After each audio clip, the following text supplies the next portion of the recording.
Ladies and gentlemen, the starting lineups for tonight's game. First for the visiting Sugar Land Skeeters. Leading off, center fielder number 11, Rico Noel. Batting second, the shortstop, number 25, Jason Martinson.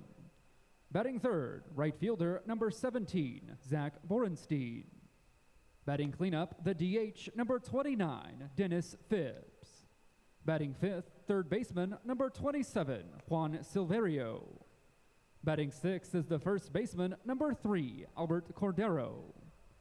In the seventh spot, second baseman number 7, Blair Beck. Batting eighth is the catcher, number 12, Cody Stanley. As New York Yankees legend Yogi Berra was famous for saying, baseball is 90% mental, the other half is physical. Good evening, ladies and gentlemen. Welcome to tonight's edition of High Point Rockers Baseball. Kendrick Fruits, Kevin McMahon here with you on a beautiful, Friday evening here from the equally beautiful BB&T Point Stadium for tonight's game between your High Point Rockers and the Sugar Land Skeeters. Game 2 of a 4-game weekend set, Game 2 of an 8-game homestand for the High Point Rockers, and Game 2 of what looks to be a fantastic series, if anything yesterday is any indication. So, Kevin, let's go ahead and jump right into the happenings of yesterday. Rockers lose a heartbreaker 5-3. Set that up for us and tell us kind of how things went down yesterday. Well, first and foremost, there was great energy in the ballpark yesterday. The crowd, as the game would go on here, BB&T Point would really be engaged and would really get into this game. It was the Sugar Land Skeeters yesterday who were in the driver's seat early. Dallas Beeler put together a great start, as did Michael Bowden, as we talked about throughout the game yesterday. But when it came to scoring runs, Sugar Land Skeeters would do that early and often. They had the 1-run lead, and then it was a 3-1 lead, and then the Rockers would come back and tie it up 3-3. Someone who deserves a big shout-out is Giovanni Alfonso. Absolutely. The stuff he was able to do, hitting those runs in and hitting the tying run in, I think, and then able to get back to first and staying alive. It was really exciting yesterday, and he acted as a big burst of energy last night for the High Point Rockers. But the guy who sealed the deal for the Sugar Land Skeeters, it was Dennis Phipps in the eighth inning with a 2-run RBI. Got to give credit to Jason Martinson, who was able to get on base. And as we talked about yesterday, you don't want the great game that Michael Bowden had to get lost in the shuffle of things, because he had a great game that deserves to be honored and talked about. But the story last night was the Sugar Land Skeeters able to grab the win, and Dennis Phipps able to win the game. But as we talked about last night, or with that home run, but as we talked about last night, and as we'll talk about again today, the Rockers were in it to the very end and had a chance to tie it in the bottom of the ninth inning, which is all you can ask when you're taking on a team as skilled as the Sugar Land Skeeters, the defending Atlantic League champions, already won the first half in the Freedom Division. So they're already, I looked on their website yesterday, they're already selling playoff tickets. I mean, they're in the playoffs. So that's where this team's mind is at. They want to win as many games as they can in the second half, but they're already clinched in the playoffs, and they're focused on that. You got to get through the regular season first, but their playoff spot is secured. They have a championship tradition. They're the defending champions, High Point Rockers, in their very first year. They're just excited to try to get into the playoffs and try to see how far they can go. And anytime the champs come in, it's an opportunity to, make something happen and make a statement. Yeah, absolutely, and something we'll be keeping an eye on tonight, and that is the power bats of the Sugar Land Skeeters. We talked about it yesterday, and I still am going to emphasize this point throughout the weekend. They have some big hitters, some home run hitters, but they don't hit high for average, so there are ways to get them out. And unfortunately yesterday, Dennis Phipps got the best of Trevor Frank in the 8th inning. So 2 bits of breaking news that we want to hit real quick here in the pregame show. First off, obviously there was a close play at the plate yesterday in the middle stages of the game that certainly shifted momentum in favor of the Skeeters for a little bit. And Matt Jones, as a result of his arguing with the umpire, has been suspended for 5 games. Also, per league rules, manager Jamie Keefe will have to sit out tonight and tomorrow as well. So because he was ejected 3 times, so 3 ejections means that you have a 1-game suspension. Correct. So it's correct. just 2-game suspension. Right. So So with that being said, the Rockers going to be a little bit short tonight. Only 10 position players are active on the lineup. And you say, wait, I'm counting, or why is it just 10? Well, that brings us to the other bit of breaking news. There's some good news. We want to say congratulations and best wishes to our very own, or I guess our former very own, Tyler Ladendorf, contract selected by the Tampa Bay Rays, and he will be assigned to AAA Durham.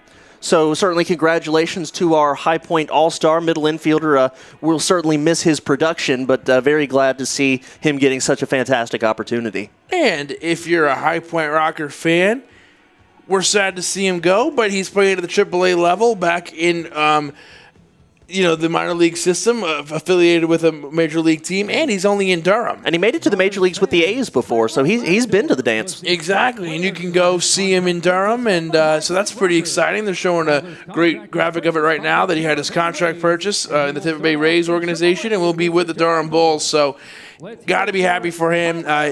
He was given the nickname the franchise. Really was the face of the Rockers in that first half. When they were trying to find an identity, he was one of the guys who emerged and kind of made himself the face of the team. So pretty awesome. Absolutely. Again, we wish Tyler the best, and we'll certainly miss him here, though, for sure, especially as the Rockers look to go into the playoffs trying to punch their ticket. We'll miss him. He's great. Absolutely, we will. We had a chance to speak with manager Jamie Keefe here this afternoon. We stopped by his office, and we got a chance to talk to him about Tyler, having his contract selected, what he meant to this team, and also his outlook on some recent pitching performances and his thoughts on the rest of this series. So we're going to go ahead and throw to that. Again, this is manager Jamie Keefe talking with us this morning. Hey, Rockers fans, Kevin McMahon, Kendrick Fuchs, and we're here with manager Jamie Keefe. And Jamie, we'll start with the breaking news from today that Tyler Ladendorf had his contract purchase. Obviously, we're sad to see him go, but we couldn't be happier for him. What does this mean for the Rockers and for you guys? Well, the guy's nicknamed him franchise. I think he had the first hit in history, first home run in history, first everything.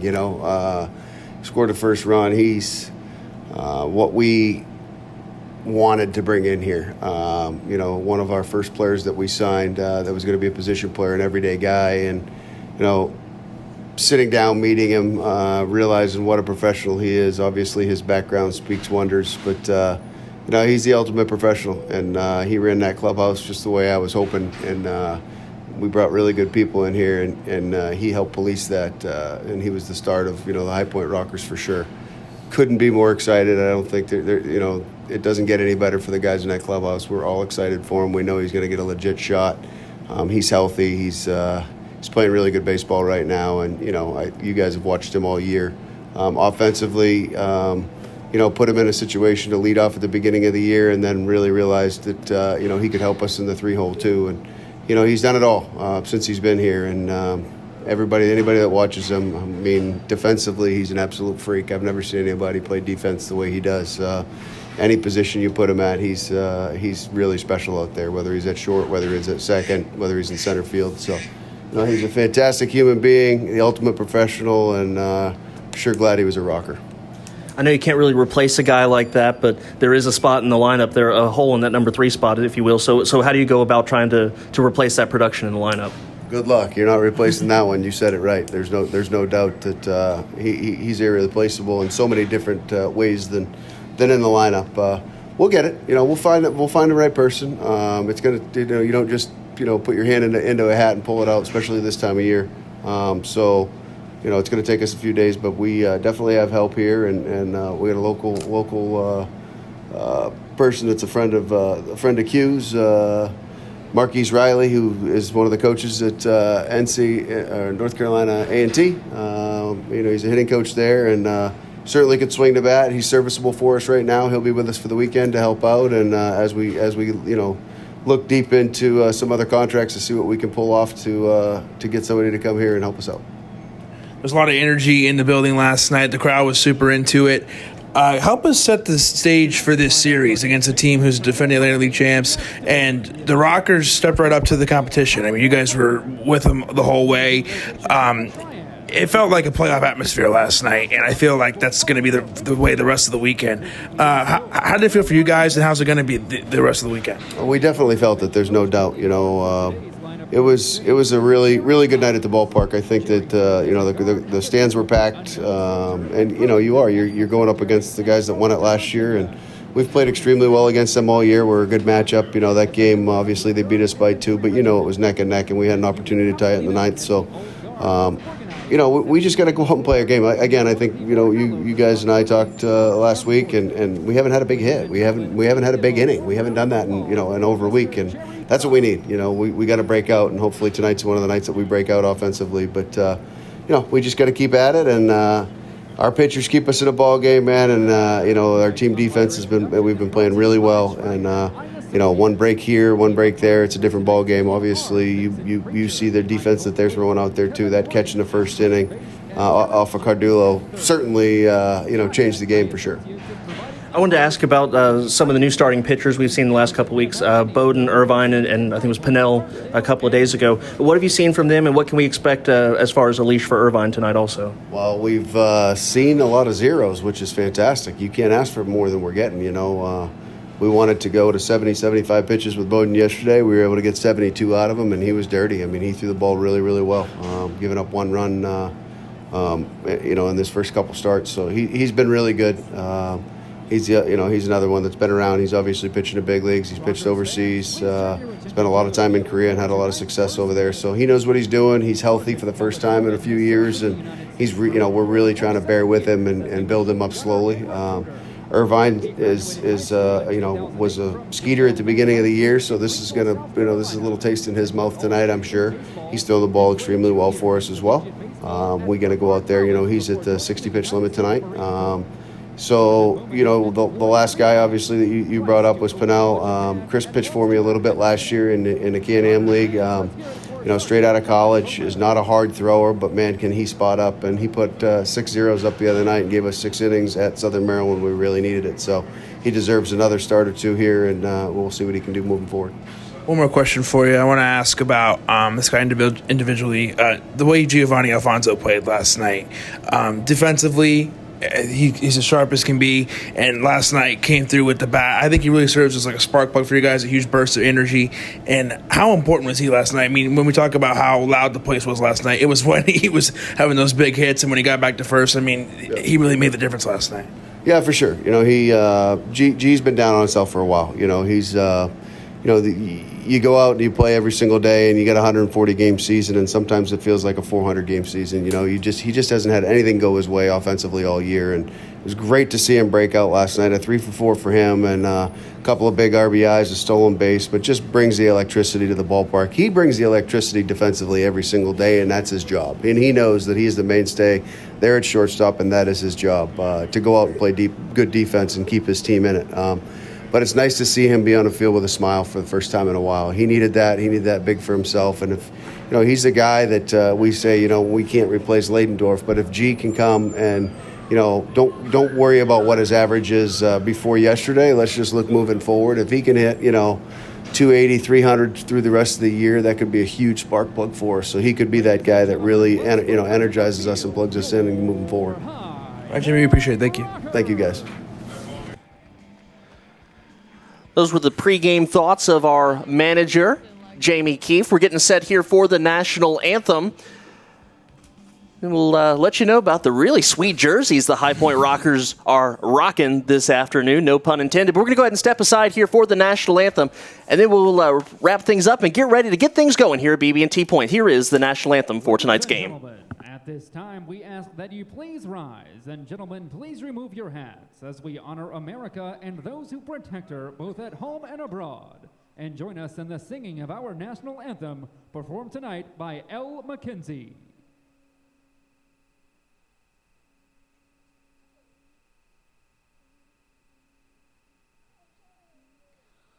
Oh, sir, can you see by the dawn's early light what so proudly they held at the twilight's last gleam, whose broad stripes and bright stars through the perilous fight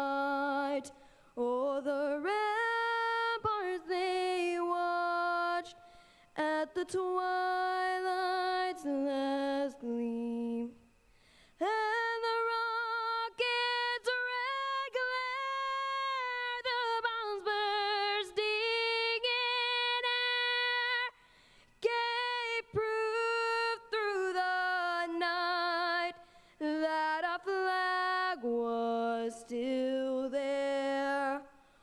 Oh, say does that star-spangled banner yet wave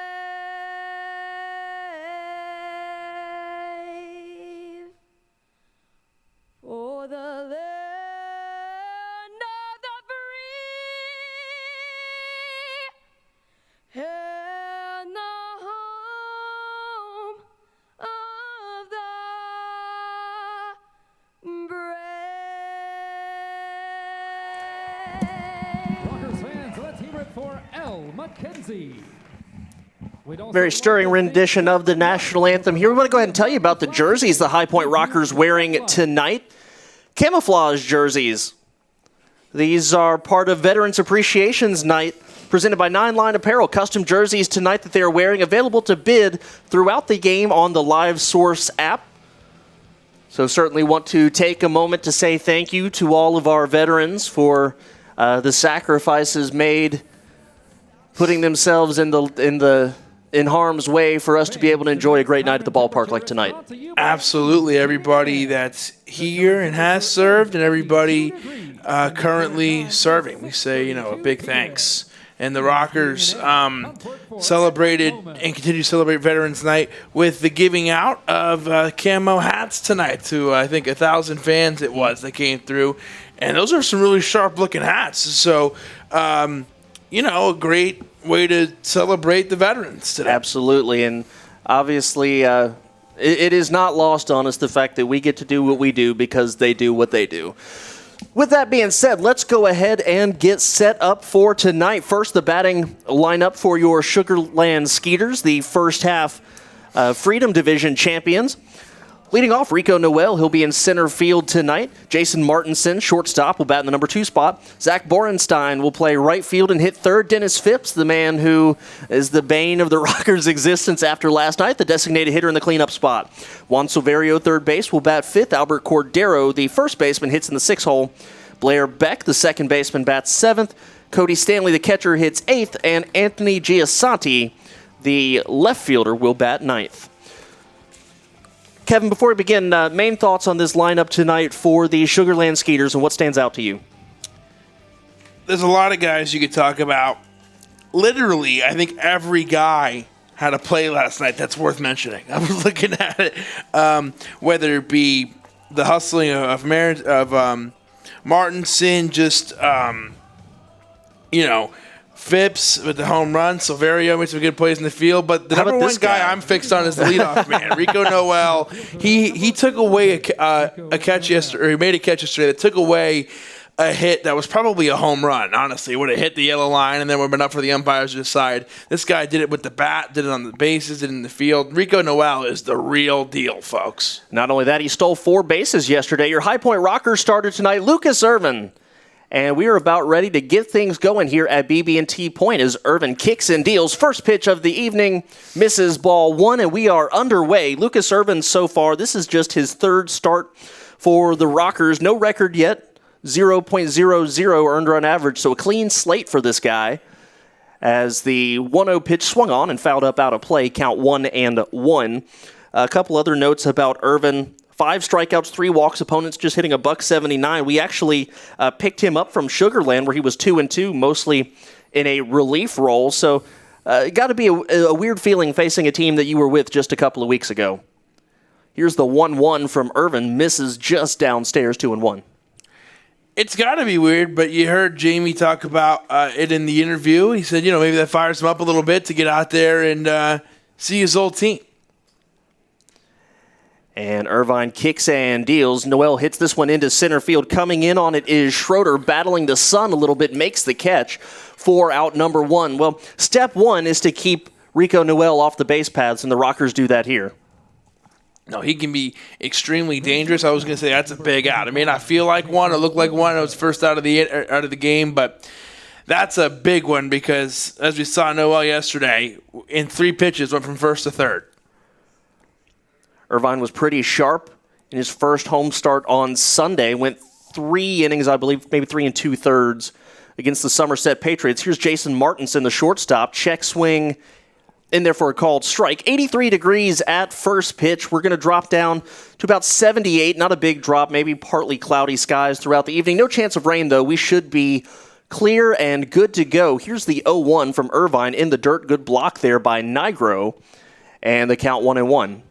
Once again, Frank Nigro in the game tonight. Matt Jones not in the lineup tonight, as we talked about in the pregame. So if my math is correct, we'll see him for the last 2 games of this homestand, I believe. Matt Jones. Yes, Matt Jones. Yes, we'll see Frank Nigro for the next couple of days, and I like watching him catch. 1-1 pitch again in the turf, and a good snag there by Nigro. We talked about the fact that he's a guy who's fresh out of the NCAA, already been really impressed with the defense. Oh, absolutely. That we've seen from Frank Nigro. 2-1, swung on and fouled up out of play. Count now 2-2. This is a guy who was playing at Wilmington University, which is a D2 institution, and had a great career there and graduated and is now here playing in what Vio Sergi Rosa compared to, this is basically quadruple A and 4A ball. And, that's pretty impressive. And it's been fun to watch Frank play. Irvine deals 2-2. And strike 3, they're going to ring up Martinson. It is worth noting that the in use tonight is the ABS, the automatic or automated, I should say, balls and strike system. So if you see an umpire waiting a second, he's not doing that to prove a point. He is doing that to wait for the information to come into his ear. Zach Borenstein steps in, right fielder, left-handed hitter. 225 hitter, 11 home runs, 41 driven in. First pitch to Borenstein just missing. Nigro holding the frame there for a moment, doesn't get the call. And that's a funny thing that we're seeing. Guys are holding the frame because they're used to it. And that one in there for a called strike, count 1-1. It's like an old habit. Guess what? You're not framing for anybody because you're not going to fool anyone. Can't the umpire override, though, technically? I don't know all the details. We're still learning here. Here's the 1-1. That's a called strike, 1-2. From what I know, not really. Okay. We're all still getting acclimated to the new rules. Obviously, yesterday one came into play as the whole pickoff scenario. Here's the pitch. Curveball swung on and lined into left field. That's going to get down extra bases. It's hooking towards the corner and will dive into the corner. Picking it up in left field is Lattimore, but not until Borenstein coasts into second with a double. And it's a 2-out extra base hit, brings up Dennis Phipps, the designated hitter. And this is very John Madden of me, what I'm about to say, but that's exactly what you want to do. You want to hit it where the rockers aren't. And he put that in a perfect spot, and Borenstein did that and got on base, and now that puts a man on for the very dangerous Dennis Phipps.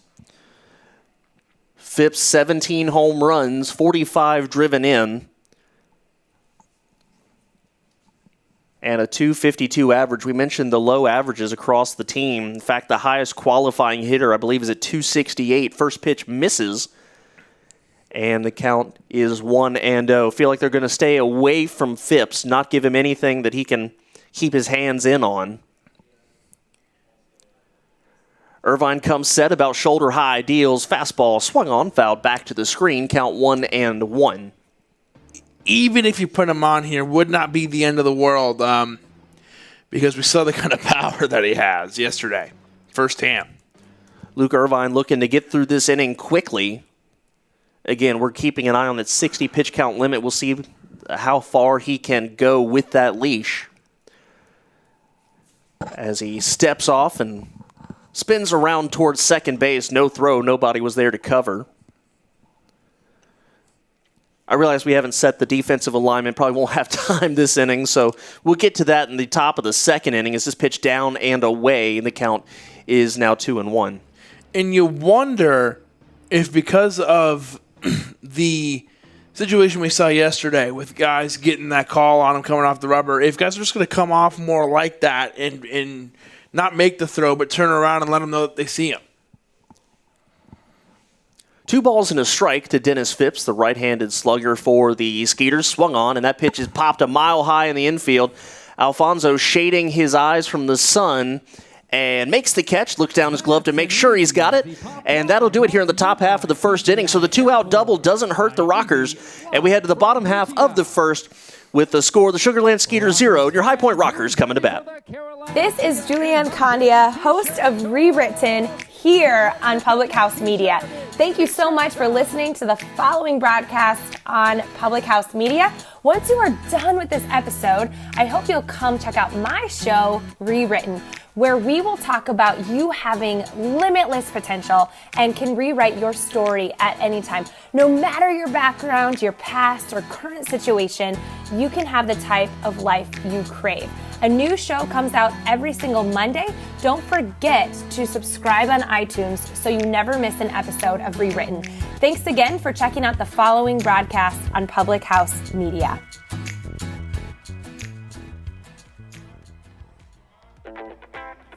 This is John Lauder, host of The Cheap Seats here on Public House Media. Thanks for listening to the following broadcast on Public House Media. Once you're done with this episode, I hope you'll come check out my show, The Cheap Seats, where we talk about sports from the fans' perspective. A new show comes out every Monday. Don't forget to subscribe on iTunes so you never miss an episode of The Cheap Seats. Thanks again for checking out the following broadcast on Public House Media.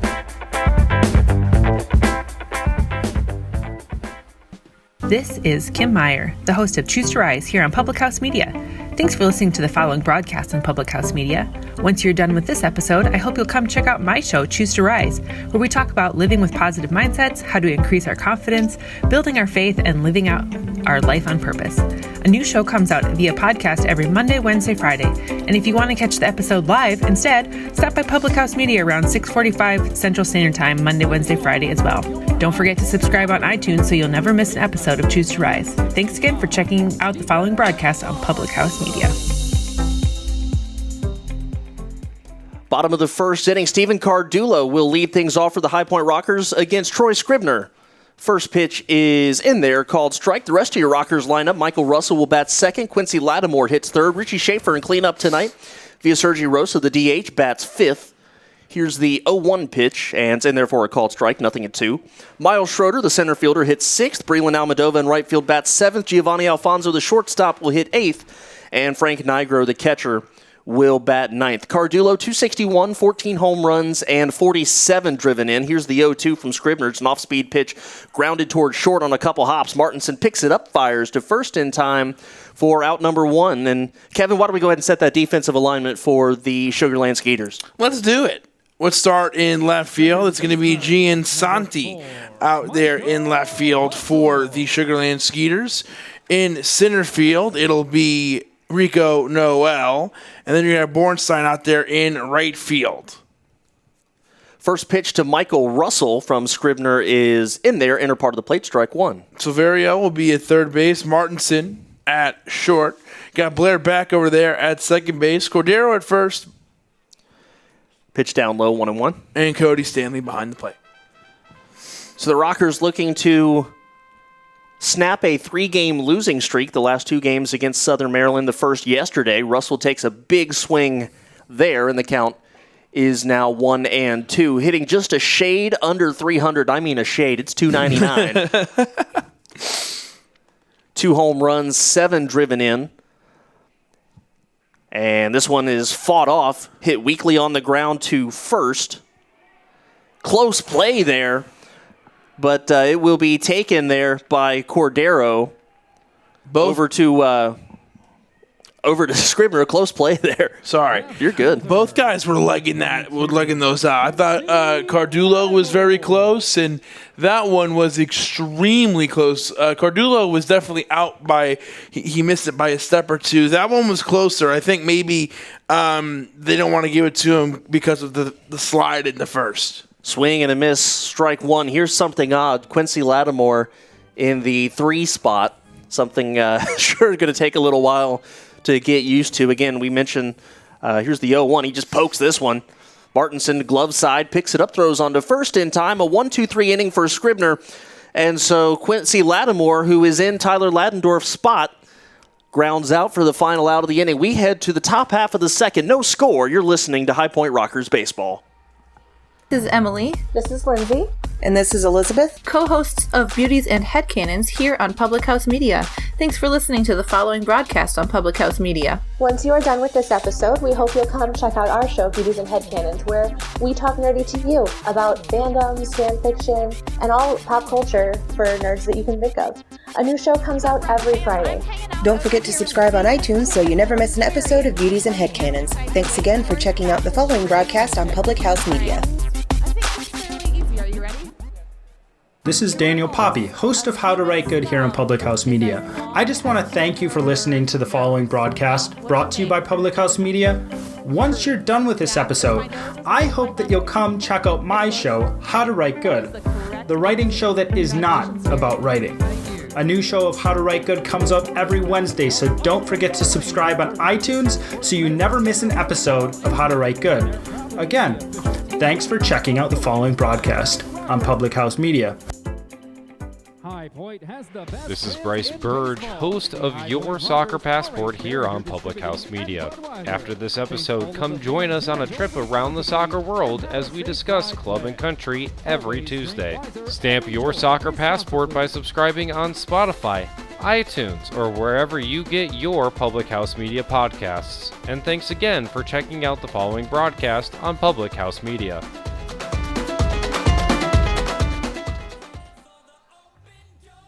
Top of the second inning here at BB&T Point. No score between the High Point Rockers, Sugar Land Skeeters in Game 2 of a 4-game set. It'll be 5, 6, and 7 coming to bat for Sugar Land. That's Silverio, Cordero, and Beck. While we've got a second here, Kevin, let's go ahead and set that defensive alignment before we get too far in. Yeah, before we forget, this is Quincy Lattimore out there in left field for the High Point Rockers. Miles Schroeder in center field. Breland Almadova, the All-Star, in right field. We'll go from first to third. Richie Schaefer at first. Michael Russell at second. Giovanni Alfonso at short. Steven Cardulo over there at third base. And Frank Nigro behind the plate. Juan Silverio steps in, 270 hitter, 10 home runs, 43 driven in. And Irvine kicks and deals first pitch of the inning, just missing ball one. Well, one thing is for sure with Ladendorf heading to Tampa Bay, heading to Durham, AAA affiliate of the Tampa Bay Rays, the 1-0 pitch from Irvine in the dirt, 2-0. It certainly puts a little bit of extra, not pressure, but opportunity for these High Point Rockers infielders, especially Michael Russell and Giovanni Alfonso. Absolutely. 2-0 pitch from Irvine, swung on and roped into center field. Racing back is Schroeder, and it's going to be over his head. 2 hops the wall, picks it up, and the throw will be not in time to second base. It's cut off. There's nobody even covering at second. So it'll be a leadoff double in the top of the second inning for Juan Silverio. I think he had a double and a triple yesterday. Checking back over my scorecard, he did.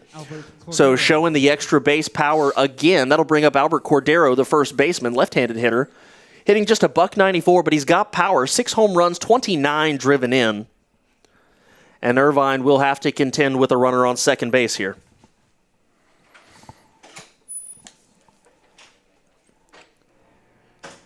Was a 2-out double in the first, a leadoff double here in the second.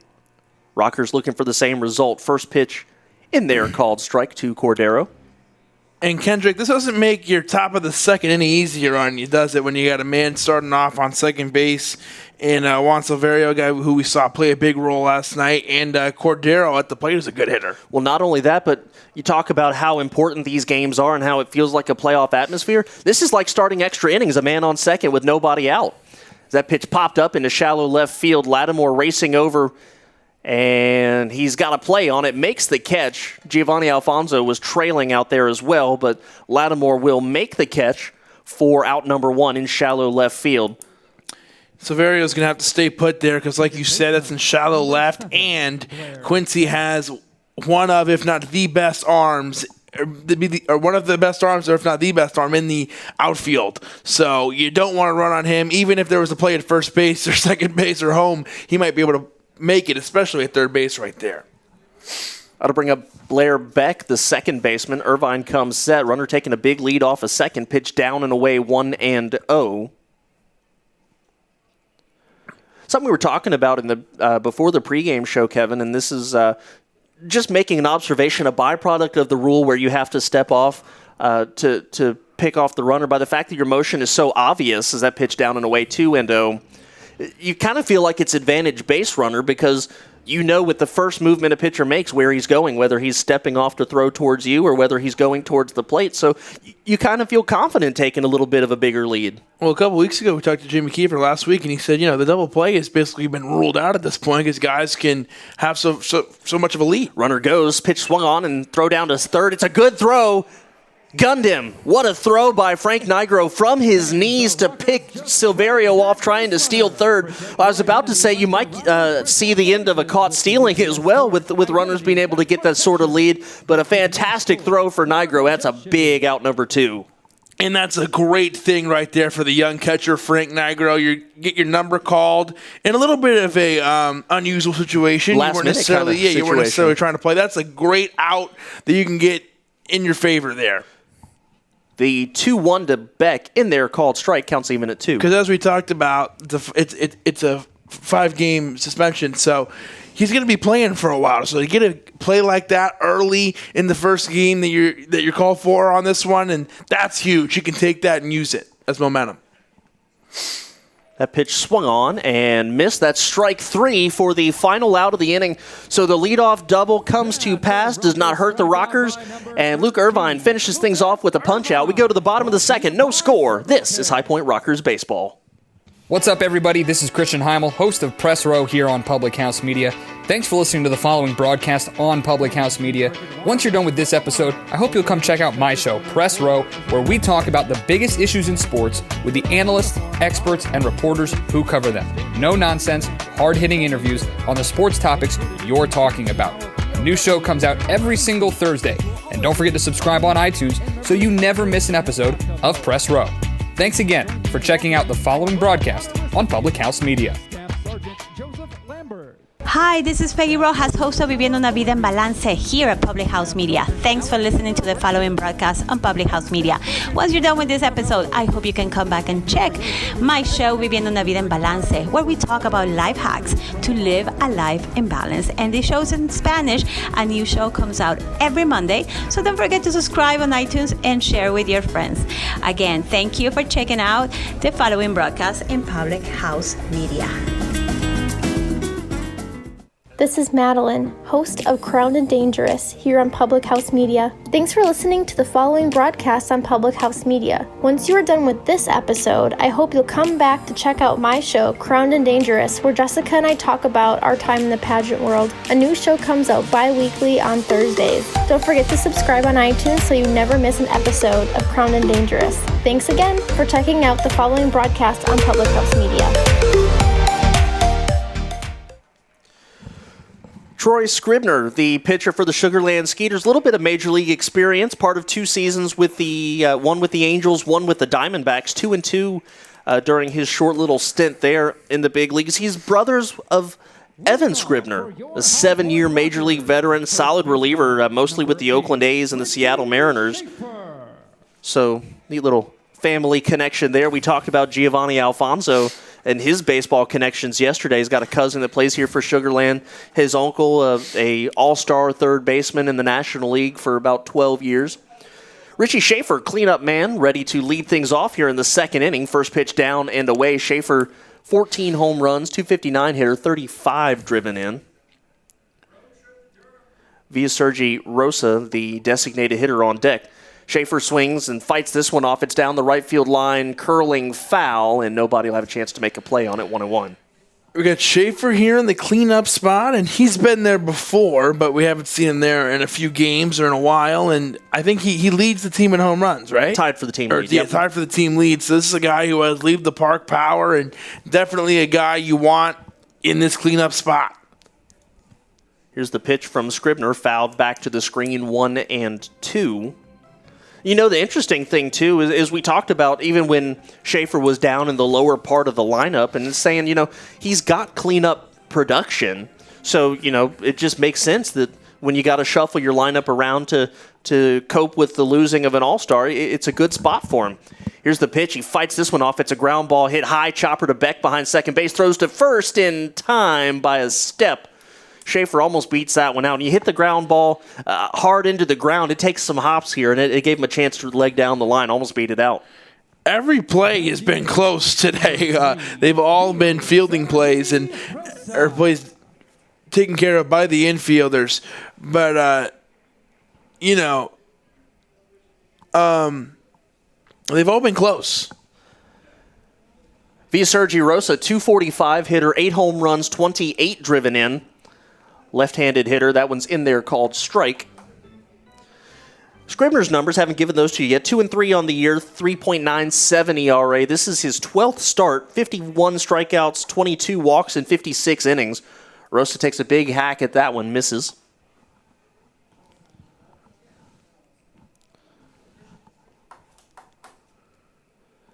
Scribner, right-hander, peers in over his glove at Stanley. Now kicks and delivers. Here's the pitch, and that's going to miss away. We talked about the Rockers wearing the camo tops. They have white pants. For the Sugarland Skeeters, it's the gray road, or the road grays, rather, with the black jerseys with, what do you call that, like blue and...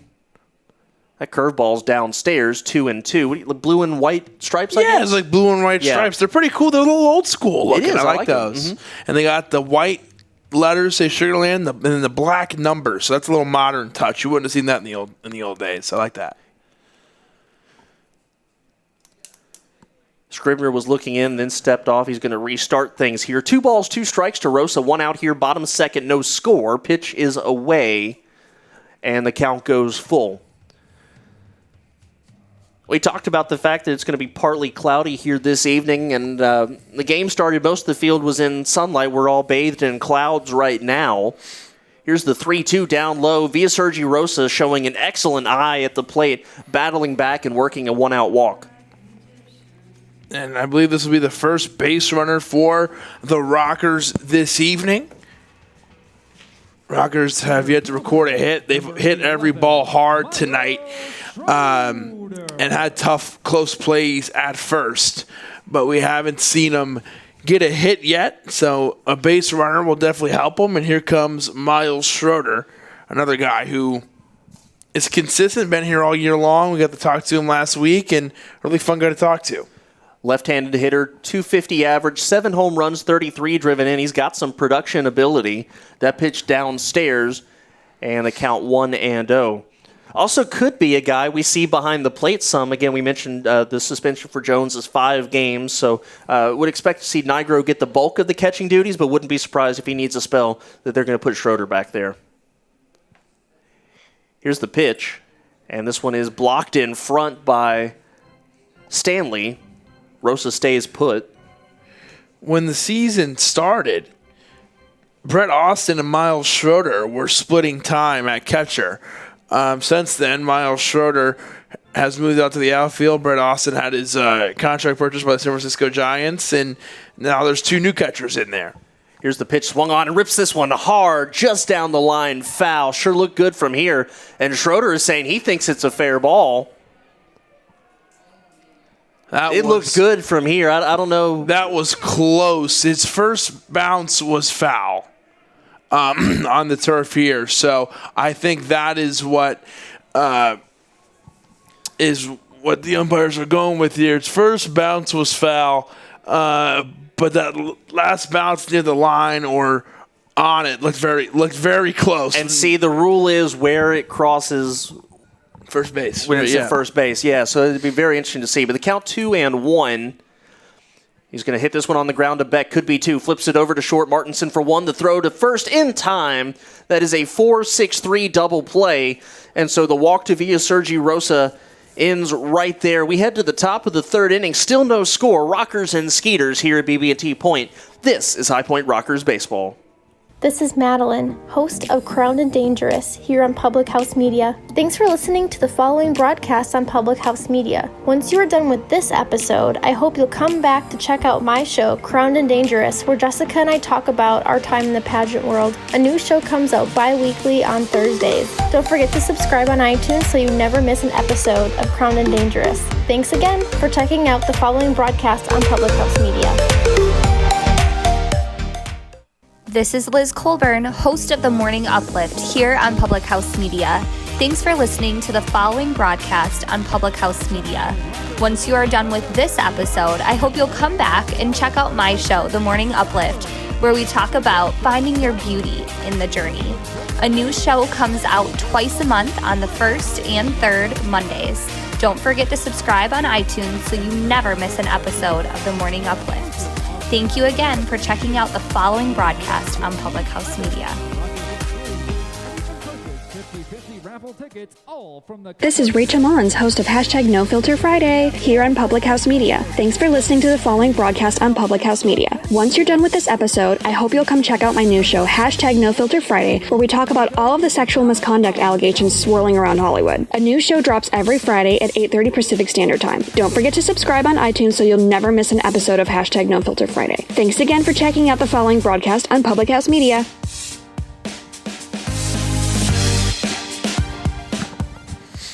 Top of the third inning, it'll be 8-9-1 for the Skeeters. That's Cody Stanley, Anthony Giansanti, and Rico Noel. Lucas Irvine back out for his third inning of work. He's at 27 pitches right now. Again, we talked to Jamie Keefe before the game, said they're looking at a leash of about 60 pitches, so he can go to, I would say about 2 more, maybe a little more, depending on if they want to give him a partial inning or whether he'll just... Well, depending on how fast they can get through this inning, he might be able to give you 6, which I know I'm putting the cart before the horse here, but if you could do that, that would be outstanding. First pitch to Stanley is upstairs. I'll be happy with 4, and anything on top of that will be a bonus. Is the way I'm going to call it tonight. Absolutely. You're right. I'm being overly, I don't know what I'm being, but I'm forecasting here. A ground ball hit towards first base. And Schaefer will pick it up on a couple hops for out number 1. Stanley didn't even leave the box. I think he might have thought it was a foul ball, but out number 1 nonetheless. It'll bring up Anthony Giansanti, the left fielder, 217 hitter, 4 home runs, 28 runs driven in. And outs like that are exactly what he's going to need, Irvine, if he wants to try to go a little bit longer. Irvine will kick and deal. First pitch to the number 9 hitter, just missing ball 1. I'm going to go back to a comment I made yesterday. I said that I thought the biggest key for the Rockers would be to score first and take momentum and make Sugarland play catch up. That pitch swung on and missed in the count 1-1. And I'm going to say the same thing tonight, too. I think the important thing is the team that scores the first run in the game will be in the driver's seat. Irvine deals 1-1. Swung on, hit hard on the ground towards Russell. Scoops it up, throws on to first in time. Out number 2. This is a picture-perfect inning so far when you talk about pitch count here for Irvine. If he is trying to go 4, 5, 6 innings, keeping that pitch count low, if he could get out of this inning under 35 pitches, he'd be feeling really good.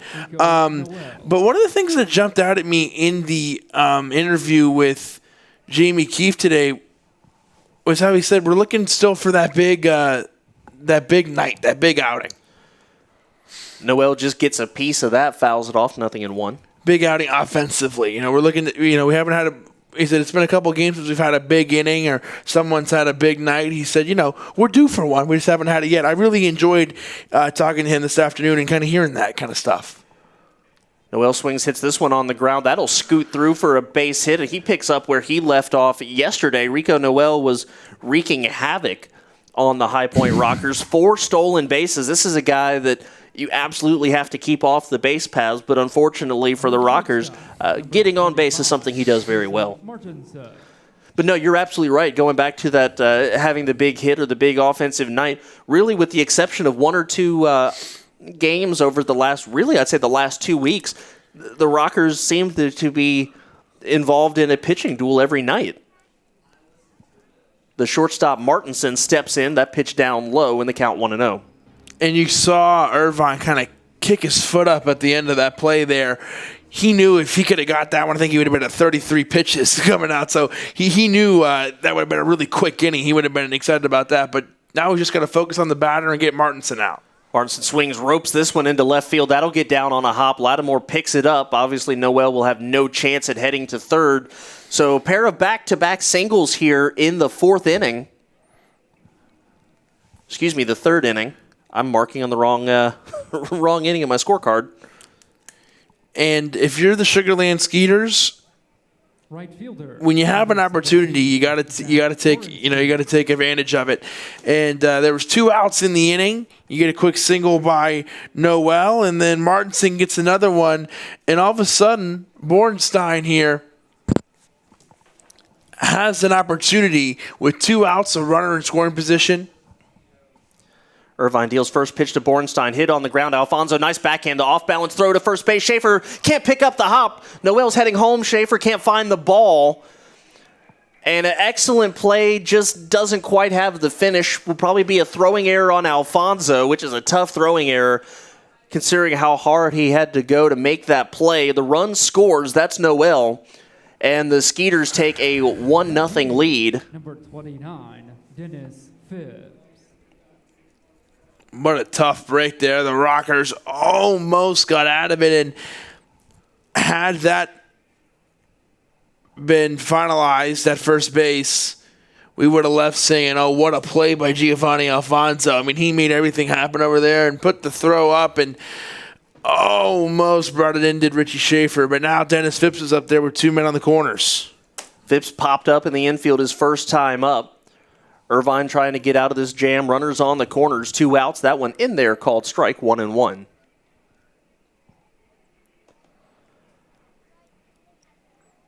I'm interested to see how they score that. When it comes up on there, let me know. Yeah, waiting for it. Haven't seen it yet. Irvine ready to deliver the 1-1. Just misses. If we don't get it this inning, I will go check with the official scorer and give a full report. That's the kind of journalist I am. It's either an E6 or they're going to say he beat it out and the runner scored on the throw. So it could be a single and an E6 or just a plain E6. Not sure. But we will get that information and clear it up for you when we have it. So 2 balls and a strike. Runners at the corners. Irvine comes set. Deals now to Phibbs. That one's just going to miss away in the count 3-1.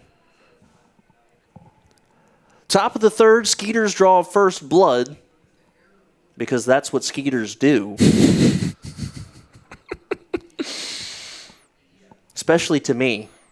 I was out of my garden this morning, got bit a couple times. 3-1 pitch swung on and hit in the air to right field. Going back is Almadova at the track, makes the catch, and that's the final out of the inning. So 1 run scores, but Luke Irvine keeps things right there. We head to the bottom of the third, 1-0 Skeeters. You're listening to High Point Rockers Baseball.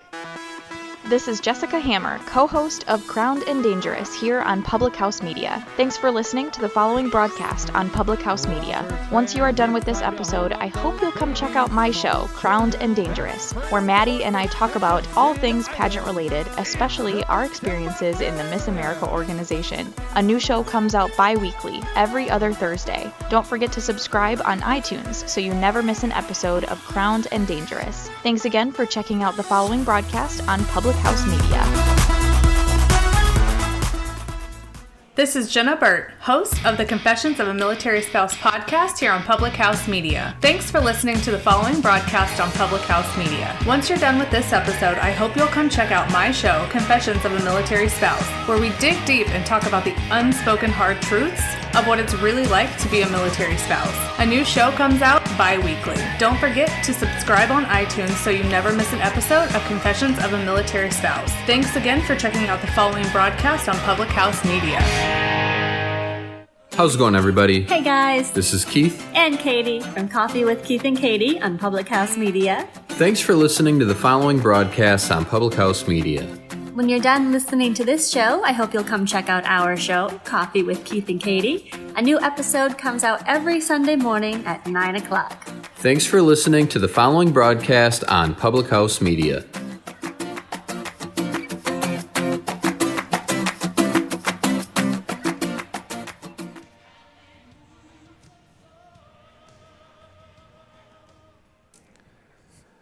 All right, so we have scoring for you. Bornstein gets a single, and the run scores on the throwing error by Giovanni Alfonso. So Bornstein 2 for 2 now. And the throwing error allows Rico Noel to score. We're in the bottom of the 6th inning. Or excuse me, bottom of the 3rd. I don't know where I'm going. You're going home. That's what you're trying to do with the scheduling here. Breland Almadova, who had a huge catch to end the inning last half. Sure did. Saved a run, at least one. Swings and misses, strike one. 312 hitter, a home run 12 driven in. One of the 7 High Point Rockers All-Stars. You saw Irvine point up to him as he walked off the mound. Scribner deals a high swing and a miss, strike 3. So 3 quick ones there, and down goes Breland Almadova for out number 1. First strikeout of the game for Scribner. That'll bring up Giovanni Alfonso. What a night he had yesterday, 3 for 4. And one of our co-players of the game. Probably would have single-handedly won it if the Rockers had come back and won. Swinging at the first pitch, fouls it up out of play over the first base side, 0-1. And Troy Scribner's like, if you want to talk pitch count, he's only got 26 right now, and that was a quick three pitch at bat to Almadova. The 0-1 way upstairs, going headhunting there, unintentionally, of course. And the count 1-1. Yeah, the big night for Alfonso yesterday raised his average 10 points from 209 to 219.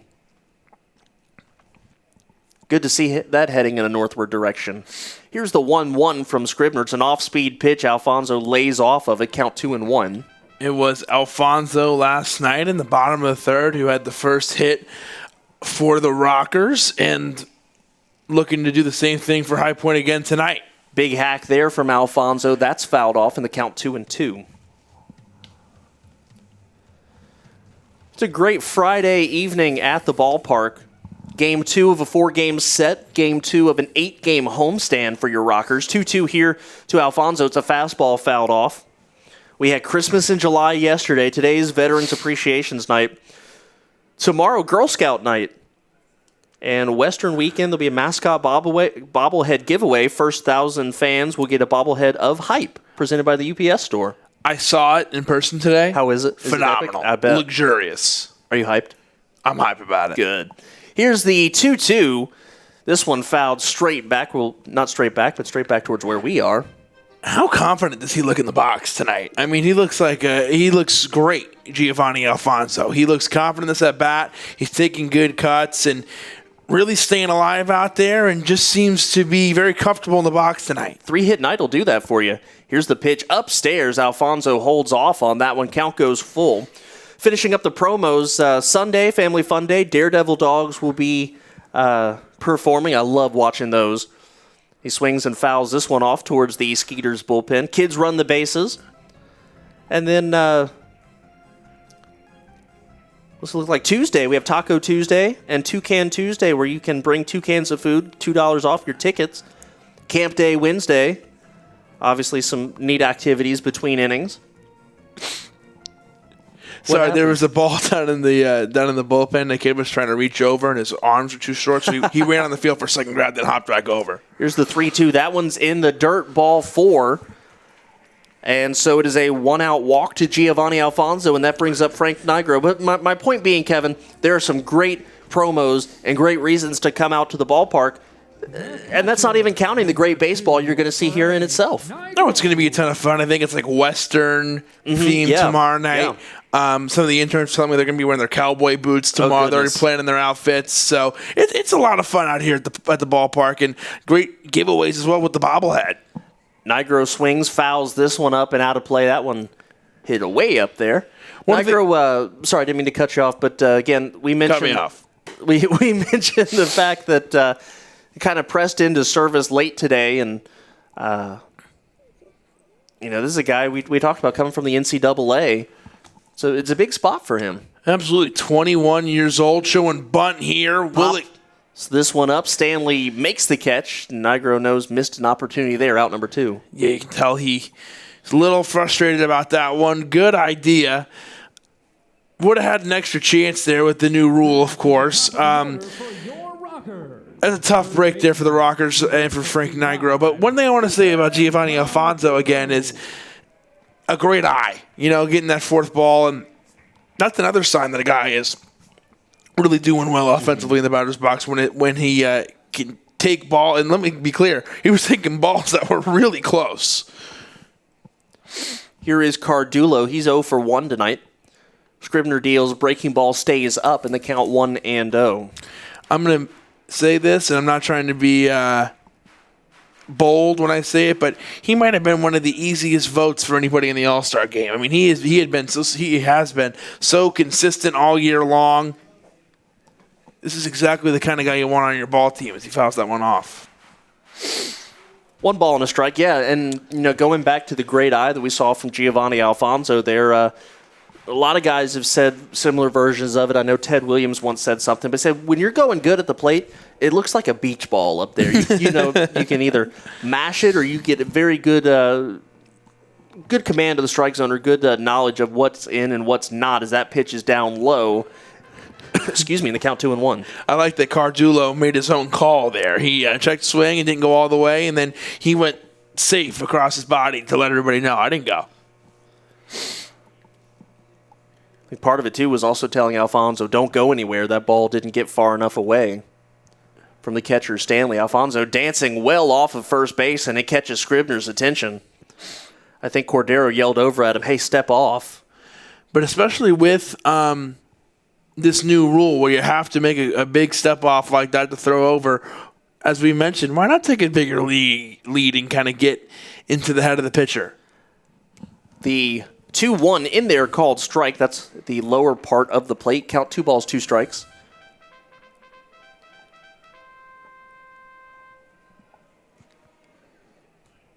Cardullo, a guy with big league experience, as we've well documented. Spent a little bit of time with the Colorado Rockies. Here's the pitch. Upstairs, and he holds off on that one. Count goes full. Last 2 hitters, Alfonso and Cardullo, 2 of the last 3 hitters, Alfonso and Cardullo, working the pitch count a little bit here. We talked about how good Scribner was through the first couple innings, starting to get elevated here a little bit.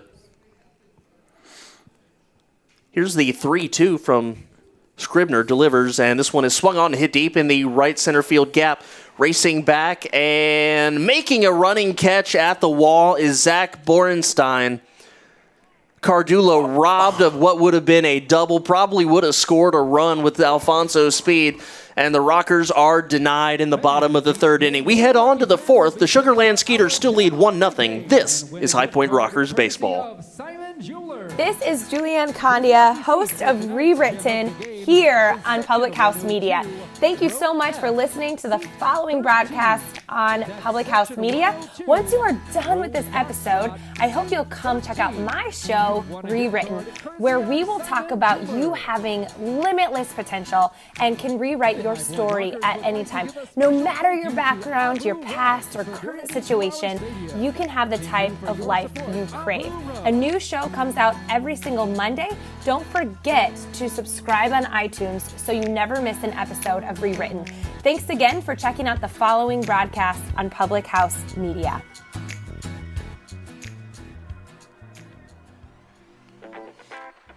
This is John Lauder, host of The Cheap Seats here on Public House Media. Thanks for listening to the following broadcast on Public House Media. Once you're done with this episode, I hope you'll come check out my show, The Cheap Seats, where we talk about sports from the fans' perspective. A new show comes out every Monday. Don't forget to subscribe on iTunes so you never miss an episode of The Cheap Seats. Thanks again for checking out the following broadcast on Public House Media.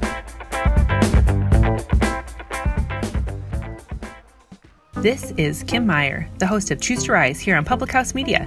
Thanks for listening to the following broadcast on Public House Media. Once you're done with this episode, I hope you'll come check out my show, Choose to Rise, where we talk about living with positive mindsets, how to increase our confidence, building our faith, and living out our life on purpose. A new show comes out via podcast every Monday, Wednesday, Friday. And if you want to catch the episode live instead, stop by Public House Media around 6:45 Central Standard Time, Monday, Wednesday, Friday as well. Don't forget to subscribe on iTunes so you'll never miss an episode of Choose to Rise. Thanks again for checking out the following broadcast on Public House Media. Third baseman, number 27, Juan Top of the fourth, I proved to you just now that I do know what inning it is, and it's Juan Silverio leading off for the Skeeters. Silverio, Cordero, and Beck, the three scheduled hitters here to face Luke Irvine. First pitch to Silverio in there called strike. He is 1-for-1, doubled, and was thrown out trying to steal third base back in the second inning. And I think it's worth mentioning, just because we just saw it as the pitch here, that one down for a ball, 1-1. We just saw it. What a great catch to end the inning by Bornstein out there in right field. That's the second night in a row that Cardullo's had one taken away from him. You know, he's got to be a little frustrated because that one yesterday might have been a double or a home run. That one today was definitely a double. The 1-1 swung on and fouled out a play down the first base side. You're absolutely right. It felt like every time the Rockers hit the ball hard yesterday, it went right to a Skeeter defender, and today kind of feels like the same thing. Because they're hitting the ball super hard. There's only been a handful of hits tonight, or at-bats tonight, where you go, okay, that one maybe not as hard, but a lot of these have been hit really hard and taking some Sugarland bounces in the infield. Not taking anything away from the Sugarland defense at all, as Silverio stays alive here. Not taking anything away from Sugarland. They're a great defensive team. We're just mentioning these balls are coming hot off the bat. It's not like High Point is striking out a million times. Yeah, only one strikeout so far tonight. Yesterday, the Rockers did strike out a decent amount, but just one through the first three innings here. Silverio pops this one a mile high up in the infield.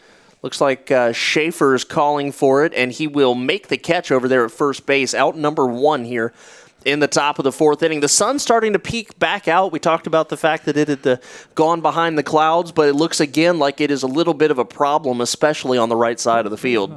Number 3, Albert Cordero. Albert Cordero, the first baseman, steps up, flied out to Lattimore in left field his first time. Left-handed hitter from Caracas, Venezuela. Irvine deals, first pitch swung on and hit into left field. Lattimore going back, stopping about 3 or 4 steps ahead of the warning track, and makes the catch out number 2. A quick second out here for Irvine. We've seen a couple hits tonight that have jumped off the bat and looked like they were going to be big trouble, and some of them looked like they were leaving the ballpark. And luckily, the Rockers have been able to hold on here, and it's only a 1-0 game, so still plenty of time in this one for the Rockers to come back, and Irvine is trying to keep it that way and get out of the inning. First pitch to Blair Beck in there, strike number 1. Beck suffered a strikeout in the first inning. An update on the pitching count. Irvine at 49 now after that one. Count 1-1 to Beck. Correction, that was in the second inning, his first at-bat. He struck out. He's a 279 hitter, knows how to put the bat on the ball, not a lot of power. As he swings and hits this one into shallow right field. Racing in is Almadova, lays out, can't make the catch. The ball gets behind him. Beck's on his way to second base. Will he go towards third? He will. Here comes the throw. It's airmailed to third base on a hop, not in time. And it is a 2-out triple for Blair Beck. Excellent dive there from Breland Almadova. Just missed it by a hair. And Beck over at third with a triple. 12, Cody Stanley. That's a tough break there for the Rockers. Almadova almost looked like he was going to make a great play on it to end the half inning, but you got to give credit to Blair Beck, who not only had a great hit, but great speed to get all the way over to third base. Cody Stanley, the catcher, steps in and ropes this one into left field. Quincy Lattimore comes in, slides, can't make the catch. A second time, an acrobatic chance by an outfielder doesn't pan out, and that's a base hit for Stanley, and the run scores. 2-0 Sugarland here in the top of the fourth. Left fielder, number 2 runs off 7 hits tonight for the Sugarland Skeeters. We're here in the top of the fourth inning, and Skeeters feeling good. The Rockers still plenty of time, so you just want to try to keep it 2-0. For Sugarland, you got 2 outs, but you'd love to really put the pressure on here. You got a man on first. Number 9 hitter Anthony Giansanti steps up. He's 0 for 1 today. First pitch from Irvine to Giansanti, swing and a miss, strike one. Probably better off leaving that pitch alone. The count 0-1. Back-to-back plays, it looked like the Rockers were out of this inning with some defensive heroics, but both just coming short in the corners of the outfield. That pitch missing down and away, 1-1.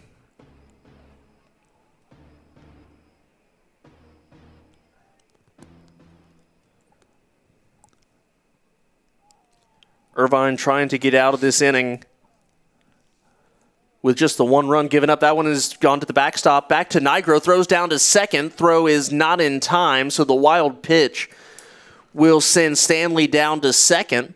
It was a fortunate bounce that it went right back to Nigro. I don't think the throw was going to catch him anyways had it been on target, but certainly made the play a lot closer than it could have been. Yeah, and I think Frank kind of decided, you know what, might as well at this point. And you saw Irvine kind of look back at Frank and put his hands on his chest and said, you know, my fault on the pitch. And you got to give a shout out to Michael Russell, who made that catch because the throw was a tiny bit off. If that one gets loose, that'll move the runner over to third. So that's a good play by both guys involved there.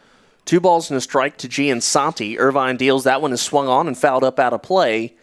And the count 2-2. Line score here in the fourth inning, 2-7-0 for the Skeeters, 0-0-1 for the Rockers.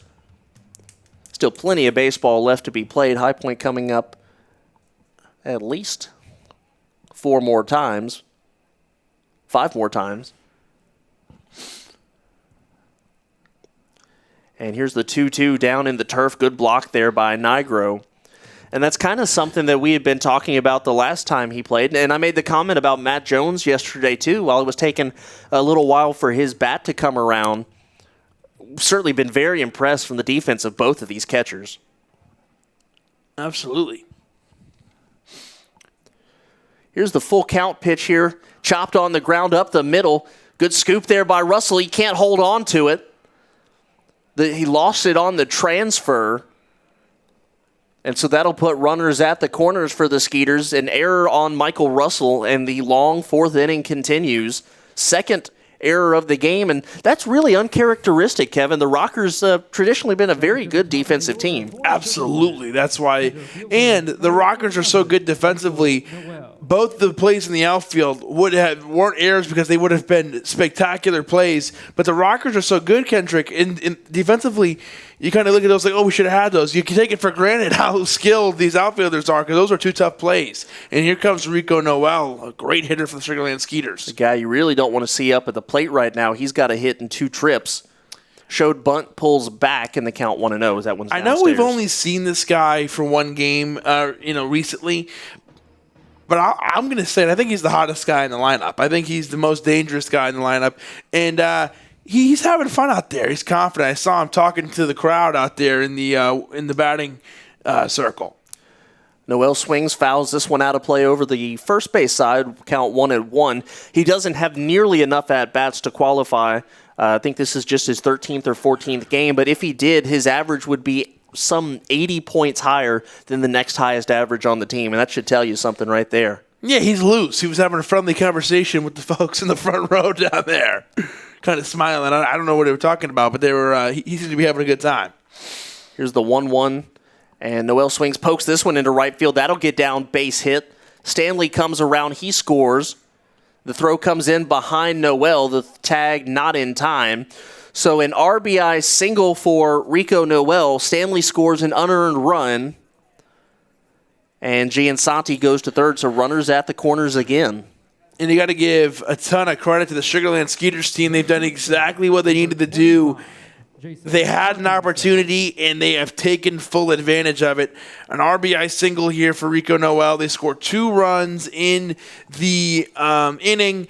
That last run coming with 2 outs, just a big deal. You got runners on. You want to try to score as much as you can because as we talk about a lot, this is a dangerous Rockers offense. Jason Martinson steps in, swinging at the first pitch, strike 1.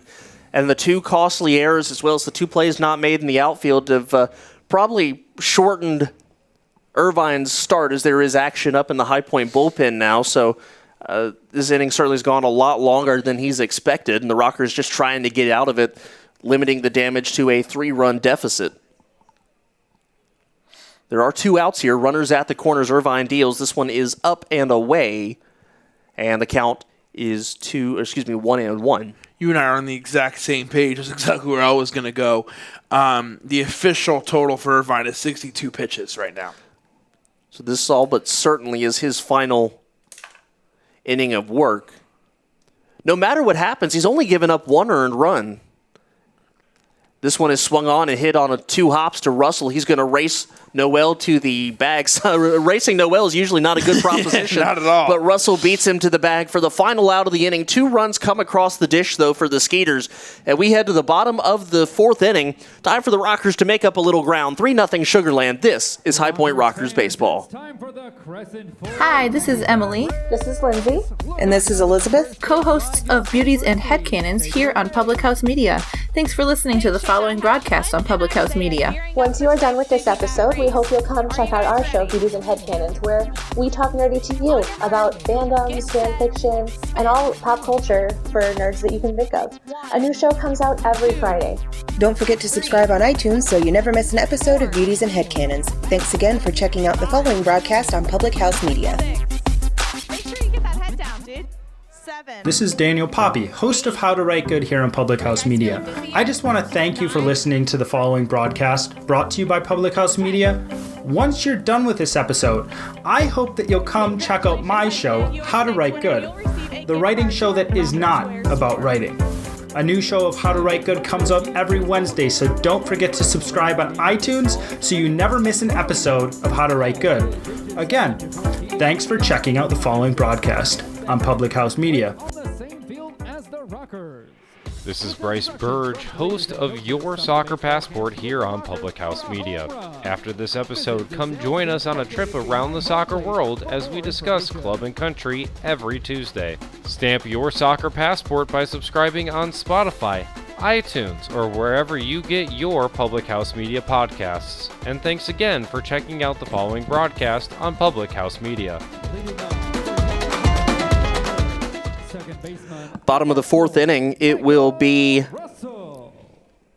2, 3, and 4 for the High Point Rockers. They trail 3-0 here. It's the Sugar Land Skeeters as Michael Russell fouls the first pitch off down the third base side, so the count 0-1. And if you're the Rockers, the last inning did not exactly go the way you would have wanted it to, but you got to put that behind you, and you got to work on trying to get something going in your favor here offensively. Curveball, Russell swinging and just getting a piece of it, fouling it back into Stanley's glove, and the count 0-2.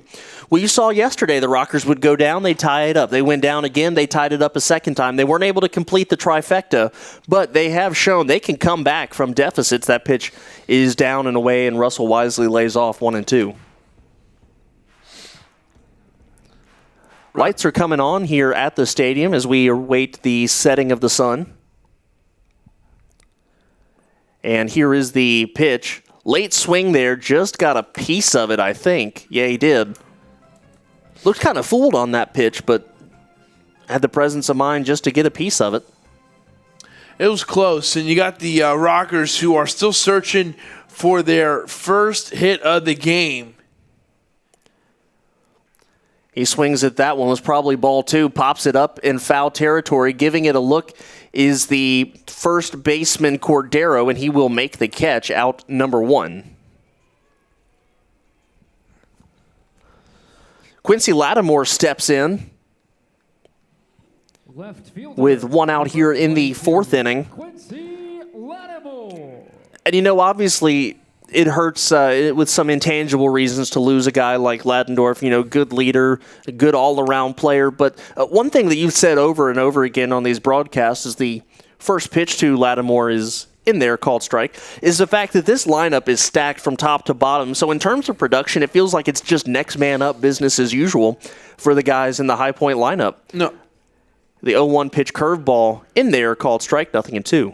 I truly feel that way. There's 3 or 4 guys you can make a serious case for why they should be the 4th hitter or the 3rd hitter in this lineup because Check swing on the high pitch, 1-2. All these guys have big bats, and if you look at their numbers, can be consistent and have a ton of RBI. So all these guys can be big contributors, and that's a good problem to have if you're the Rockers. Here's the 1-2, and Lattimore swings and fouls this one back to the screen. I feel like it's safe to say a healthy combination of Lattimore and Schaefer in the 4 spot will be. I would expect it anyways. 1 ball, 2 strikes, 1 out, and Troy Scribner deals, and he gets Lattimore to chase upstairs, strike 3, just the second strikeout of the night for Troy Scribner. And he hasn't been doing it with strikeouts, but Scribner looks good tonight, and he is dealing. I mean, 2 outs here, and the Rockers have had a couple of hard hits. I mean, they've had a good amount of hard hits, but this defense has his back tonight. Here is Schaefer, takes a big hack at that one, was looking to put the Rockers on the board, but he misses strike 1. Yeah, I know we're only in the bottom of the 4th, but as this one goes on, he's been so good. Breaking up what he's got going on right now would be a big deal. That pitch misses upstairs, 1-1.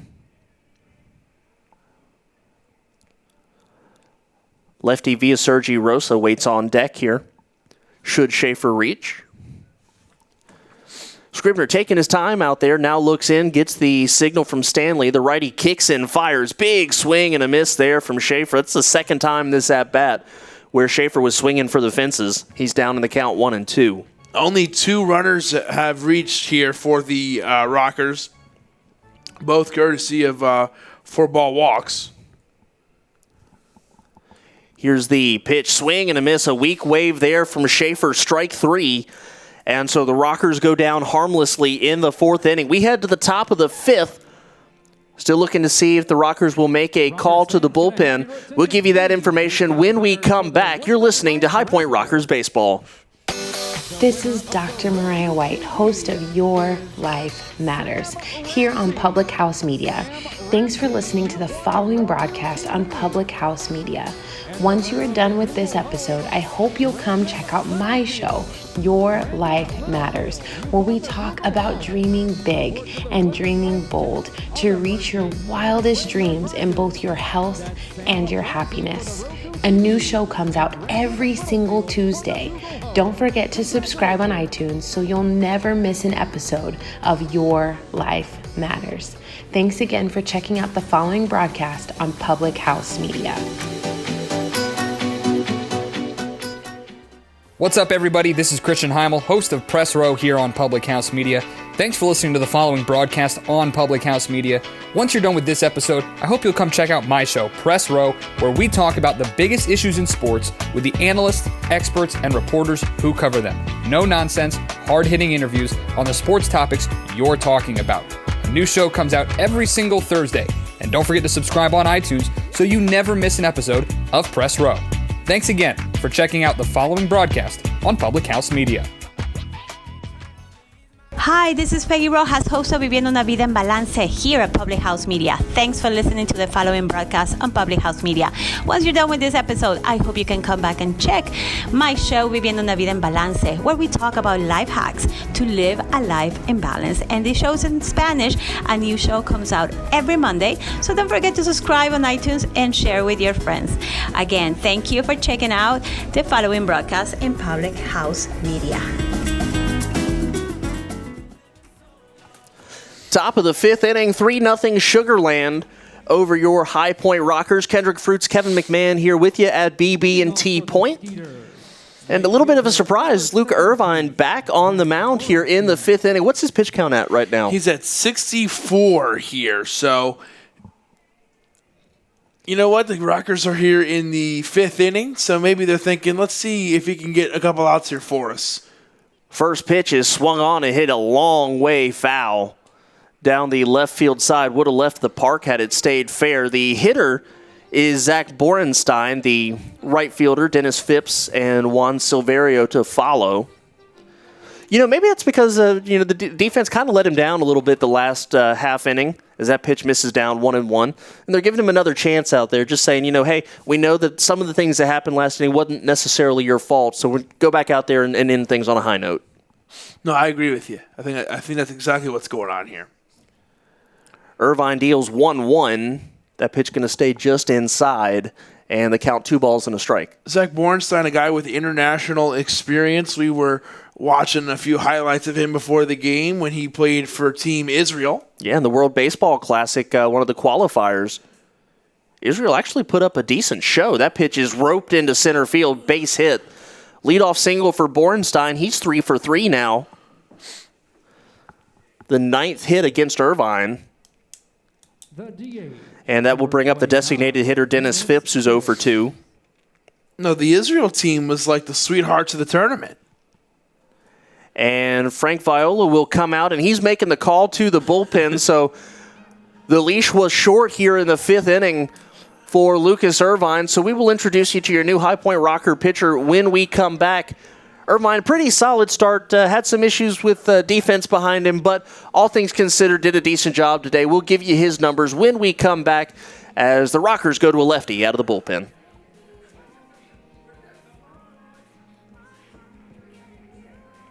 This is Madeline, host of Crowned and Dangerous, here on Public House Media. Thanks for listening to the following broadcast on Public House Media. Once you are done with this episode, I hope you'll come back to check out my show, Crowned and Dangerous, where Jessica and I talk about our time in the pageant world. A new show comes out bi-weekly on Thursdays. Don't forget to subscribe on iTunes so you never miss an episode of Crowned and Dangerous. Thanks again for checking out the following broadcast on Public House Media.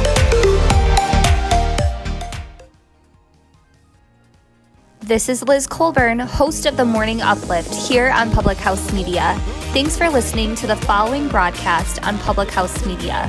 Once you are done with this episode, I hope you'll come back and check out my show, The Morning Uplift, where we talk about finding your beauty in the journey. A new show comes out twice a month on the 1st and 3rd Mondays. Don't forget to subscribe on iTunes so you never miss an episode of The Morning Uplift. Thank you again for checking out the following broadcast on Public House Media.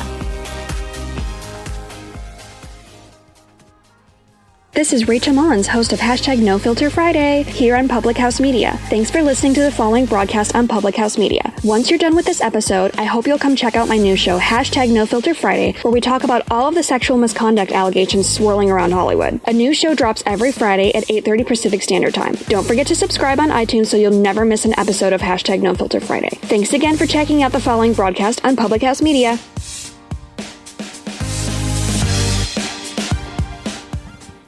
New pitcher for the High Point Rockers, it's Chase Hutchinson. As we welcome you back to BB&T Point on Veterans Appreciation Night. The Rockers, of course, wearing the camo jerseys that'll be auctioned off on, was it live stream? Live Source. Live Source, excuse me. No worries. During the course of the game. Why don't you introduce us to Chase Hutchinson?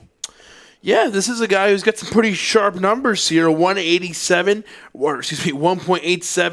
ERA, a 5-1 record, 5 wins, 1 loss. So Chase Hutchinson's got some pretty eye-popping numbers here, and he's looking to keep the deficit at 3 here for the Rockers. He's got a tough order dealing with the power-hitting Dennis Phipps. First pitch fouled off there, and Phipps, you can tell, feels like he just missed a pitch that he should have done some major damage to.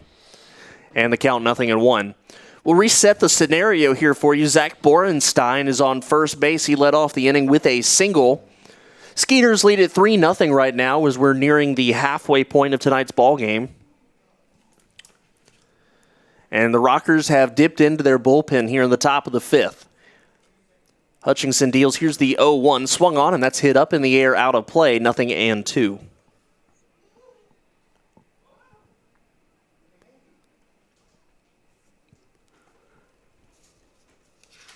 If my math is correct, and that's a dangerous thing, they only used 3 relievers yesterday. They did, so a pretty fresh group of guys in the bullpen for High Point tonight as Hutchinson wants a new ball and gets it. Runyon, Frank, and Clemens, the 3 out of the pen yesterday, following the stellar outing from Michael Bowden. And there are no outs here for the Sugar Land Skeeters.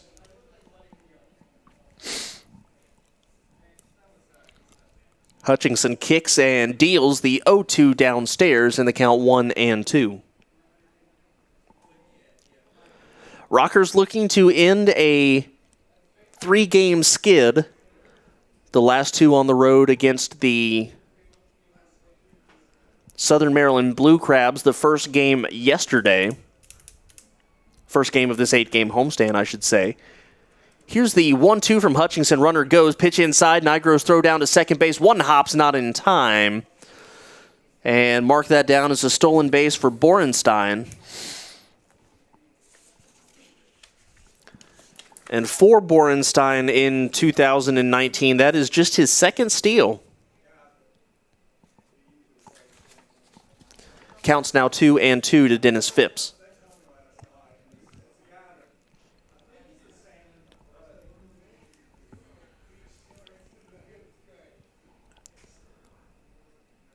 Hutchinson comes set. Here's the 2-2. That's going to skip off of the plate.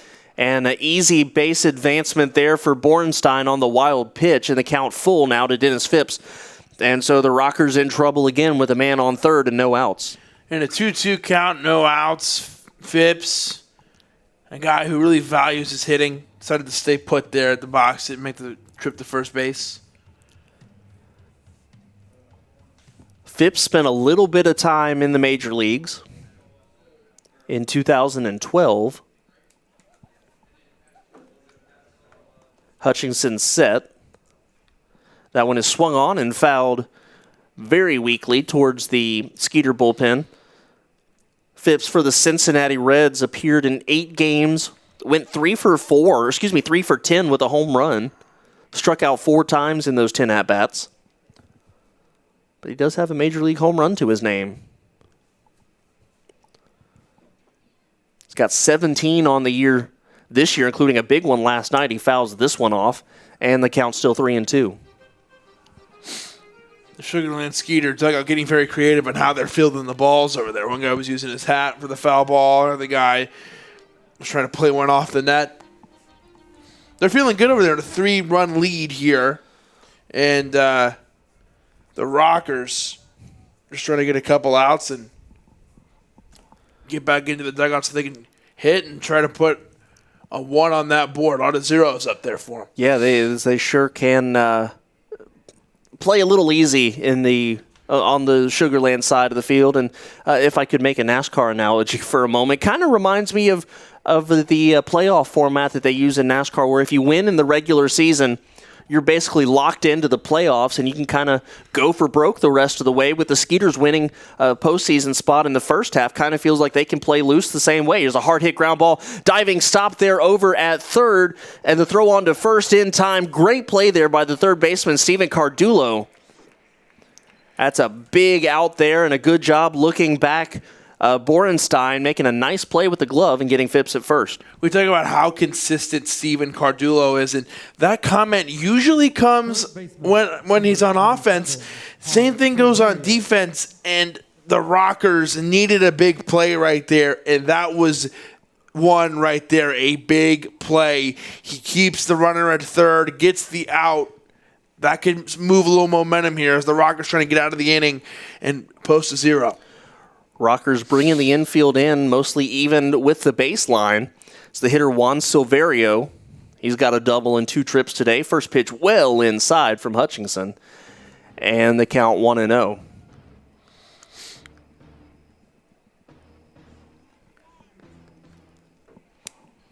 You know, one other thought, jumping back to a couple innings ago, another thought I want to say about Ladendorf's contract being selected by Tampa. He's the 3rd player from High Point this year. As Silverio swings, rips this one deep into center field. Racing back is Schroeder. He will make the catch, but a easy advancement there. The sacrifice fly will score Borenstein, and the Skeeters extend their lead now 4-0 here in the 5th inning. That one was hit so deep. Schroeder almost at the warning track there. There was no play to the plate, so he did exactly what he needed to do, Silverio. He hit one plenty deep enough for Borenstein coming in to score. But yeah, the fact that the Rockers have had 3 guys whose contracts have been selected by major league clubs, I think really just speaks for not just the talent on this team as the pitch to Cordero just misses ball one. Not just the talent, but the eye that the management had for picking up guys who are that talented. And Jamie said they were really looking for good clubhouse guys, and they certainly have that. But, man, they sure picked some guys who know how to play baseball, too. Definitely. And I'll wait for the pitch here. Here's the 1-0 to Cordero. He's out in front of this one, hits this one high in the air to shallow left field. In comes Lattimore, out comes Alfonso, with Lattimore makes the catch for the final out of the inning. But a run scores, and we head to the bottom half of the fifth inning with the score now, the Sugar Land Skeeters 4. Your High Point Rockers still looking to get on the board. This is High Point Rockers Baseball. This is Rachel Mullins, host of #NoFilterFriday here on Public House Media. Thanks for listening to the following broadcast on Public House Media. Once you're done with this episode, I hope you'll come check out my new show, #NoFilterFriday, where we talk about all of the sexual misconduct allegations swirling around Hollywood. A new show drops every Friday at 8:30 Pacific Standard Time. Don't forget to subscribe on iTunes so you'll never miss an episode of #NoFilterFriday. Thanks again for checking out the following broadcast on Public House Media.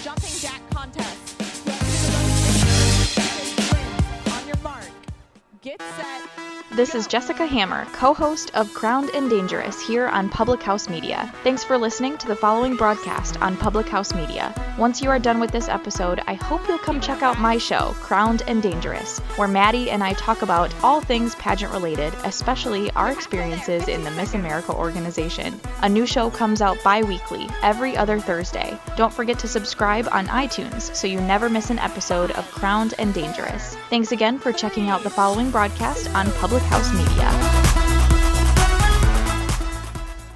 This is Jenna Burt, host of the Confessions of a Military Spouse podcast here on Public House Media. Thanks for listening to the following broadcast on Public House Media. Once you're done with this episode, I hope you'll come check out my show, Confessions of a Military Spouse, where we dig deep and talk about the unspoken hard truths of what it's really like to be a military spouse. A new show comes out bi-weekly. Don't forget to subscribe on iTunes so you never miss an episode of Confessions of a Military Spouse. Thanks again for checking out the following broadcast on Public House Media. Bottom of the fifth inning, and Rockers have Rosa, Schroeder, and Almadova, the three hitters scheduled up against Troy Scribner. Rockers trail 4-0 here, and Sergi Rosa takes the first pitch in there for a called strike. Kevin, you were wondering, I can't remember if it was yesterday or before the game today, either way, it doesn't matter, as the 1-0 pitch in there, down low rather, 2-0, wondering what the crowd was going to be like tonight after yesterday. They sure showed up for the second night in a row. Oh, they did, and I can't be complimentary enough of the crowd last night. They were engaged and excited. And same thing tonight. There was the big catch out there by Almadova earlier, and people were clapping and pointing out to him. So we're in mid-July now, or late July, I should say. Rosa just gets a piece, fouls it off 2-2. We're getting into the second half. We're deep in the season, and this city, this fan base, really getting behind and really getting into this High Point Rocker team as that playoff push. We're not there yet, Kendrick, but we're getting close. A weak ground ball over towards first base. Cordero takes it himself. And that is out number one. It will bring up Miles Schroeder. Just got some information here. Wanted to clarify something I said.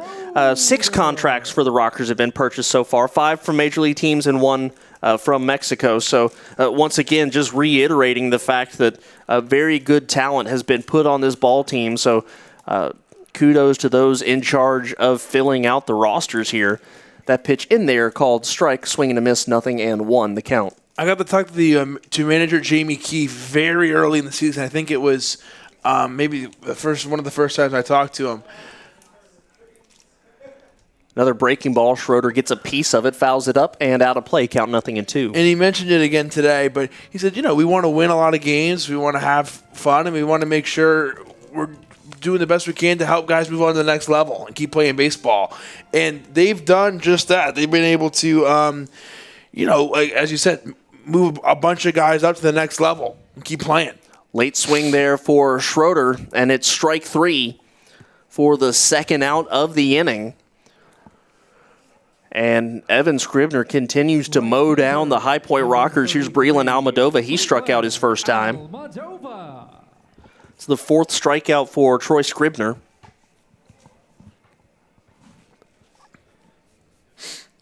Looks like the Rockers will continue with Hutchinson. The next inning, Almadova first pitch swinging, hits this one on the ground to Silverio, taps the glove a few times, on to first, and yet another 1-2-3 inning here in the 5th for Troy Scribner. He looks fantastic. We head on to the 6th inning. Rockers trying to keep the deficit where it stands, and where it stands is 4-0 in favor of the Skeeters. This is High Point Rockers baseball. How's it going, everybody? Hey guys, This is Keith. and Katie from Coffee with Keith and Katie on Public House Media. Thanks for listening to the following broadcast on Public House Media. When you're done listening to this show, I hope you'll come check out our show, Coffee with Keith and Katie. A new episode comes out every Sunday morning at 9 o'clock. Thanks for listening to the following broadcast on Public House Media.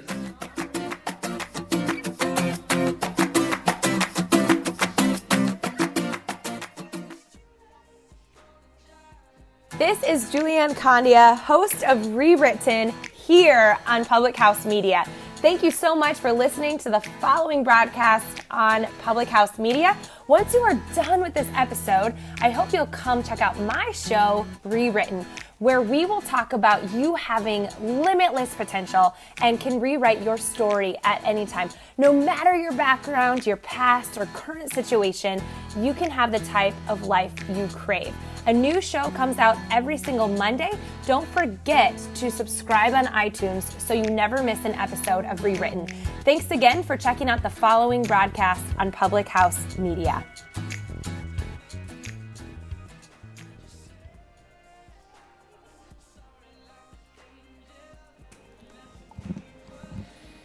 Top of the 6th inning, and Hutchinson back out for another inning of work. It'll be Beck, Stanley, and Giansanti. That's 7, 8, and 9 in the lineup for the Sugar Land Skeeters. Skeeters lead the Rockers 4-0. And we talk about not only do the Rockers want to snap their skid as the first pitch to Beck in there for a called strike, but also lost their hold on first place yesterday. The Long Island Ducks crept ahead. Obviously, plenty of baseball left to be played, but that's a storyline we'll watch throughout the second half of the season as Beck fouls that one off. Count is 0-2. And keeping an eye on the wild card, too, it's obviously an option for the Rockers. If they're not able to win the division in the second half, they still sit a game behind the Somerset Patriots there. So both options very much within our reach, as there's still, 60, 55 baseball games left to be played, something in that neighborhood. Yeah, plenty of games left. That pitch upstairs, and the count is 1-2. Again, we're not obviously trying to force playoff scenarios down anyone's throat. We just want to make you aware this is where things stand in both counts as of right now. 1 ball, 2 strikes to Blair Beck, the second baseman. Hutchinson deals. Off-speed pitch hits shallow left field. In comes Lattimore and makes the catch, I would say, at the speed of a light gate. Out number 1. One away as we look around the Atlantic League. You got the Long Island Ducks, you got Somerset Patriots here who are in a scoreless game here. And they're taking on the Ducks. So I was looking to see who else we need to keep an eye on. But those are the two we're really interested in. And they are scoreless, the Patriots and the Ducks right now. So here's Cody Stanley, the catcher. Just misses ball 1. So basically what we're pulling for is for both of them to lose tonight, right? Against each other? Is that how that works? Is that how this works? Well, like Jamie Keefe said earlier last week, he said we're cheering for two people to win the division. He said we need Long Island to win, or we need to win. That one is swung on and hit up in the air in the infield. Schaefer racing in, and now he crosses over the front of the pitcher's mound, but he makes the catch for out number 2. And so Hutchinson making some quick work here in the 6th inning. It's kind of a tough spot to be in, though, Kevin, because you really don't want either team to win because either one hurts you a little bit. It does, yeah, because if Long Island was to win both, and let's say the Rockers have a better record than the Somerset Patriots, you have to look over your shoulder and make sure that nobody on the other side has a better record than you do. You got to make sure that folks in the Freedom Division don't have a better record than you do. First pitch misses, ball 1 to the number 9 hitter, Anthony Giansanti, who's 0 for 2 tonight. And right now, the Rockers overall have a 47-38 record, Somerset 47-36, and York right behind them with a 43-39, and they're playing really well. So it's going to be very close. Here's the 1-0. That's going to be hit hard. A one-hopper over to second base. Russell scoops throws on to first in time. And so it's a nice 1-2-3 inning for Hutchinson. He's come in and done a really nice job for the High Point Rockers out of the bullpen. We head to the 6th. Rockers still trying to break into this 4-0 deficit. You're listening to High Point Rockers Baseball. This is John Lauder, host of The Cheap Seats here on Public House Media. Thanks for listening to the following broadcast on Public House Media. Once you're done with this episode, I hope you'll come check out my show, The Cheap Seats, where we talk about sports from the fans' perspective. A new show comes out every Monday. Don't forget to subscribe on iTunes so you never miss an episode of The Cheap Seats. Thanks again for checking out the following broadcast on Public House Media.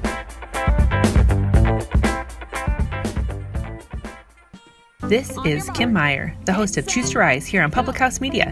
Thanks for listening to the following broadcast on Public House Media.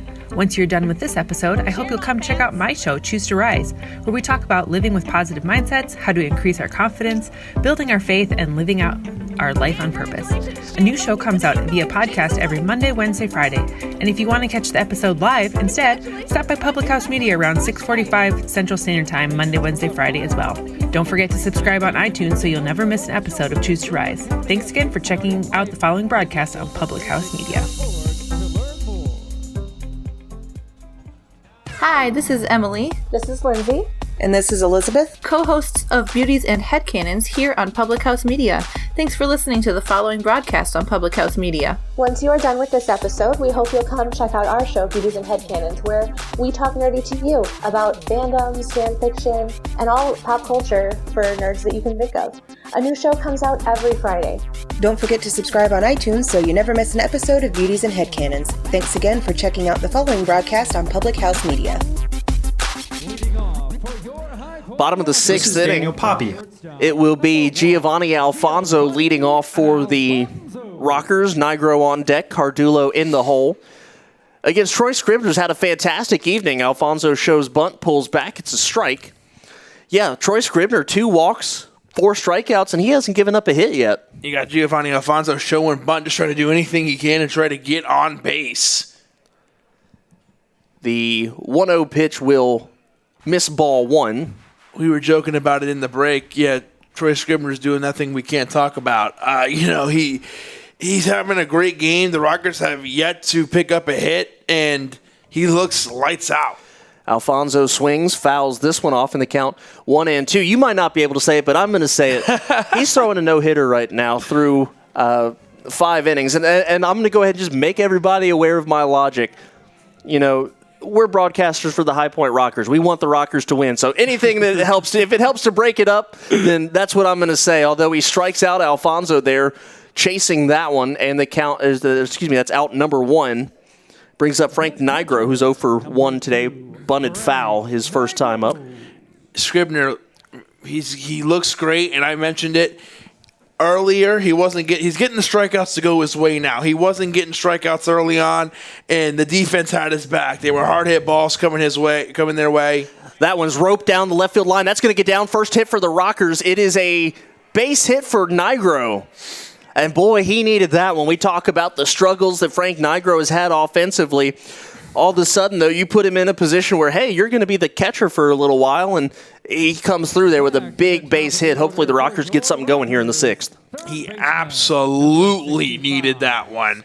1 out, a 4-0 game where the Sugarland Skeeters lead, but all of a sudden, you get 1 hit. You're getting no hit through 5, and 5 and a third, you can kind of put your head down, and all of a sudden, Frank Nigro gets a big hit. Left field was wide open, and here comes Cardullo. First pitch to Cardulo. He swings well over that one. Strike one. You know, with all due respect to Nigro, I think I'm going to take responsibility for that one. I broke up the no-hitter. No. In all seriousness, a good piece of hitting there for Frank Nigro. Rockers looking to get on the board here in the bottom of the 6th inning. Cardulo swinging, hits that one well, but well foul. And the count 0-2. The big thing here is to not try to get it all back at one time. You've got to get one run before you can get forward. I know it sounds stupid and cliche, but, I mean, that's just kind of the way it is. No, absolutely. You got to do it one thing at a time. And I would give that advice to Scribner as well, because, you know, you can't do anything to take that hit off the board, as that one is up near the head of Cardulo. You can't do anything that's going to take that hit off the board, so you just got to work on getting that out back that you wanted here. No, but I agree with you here, Kendrick. This is a perfect opportunity for the Rockers to strike.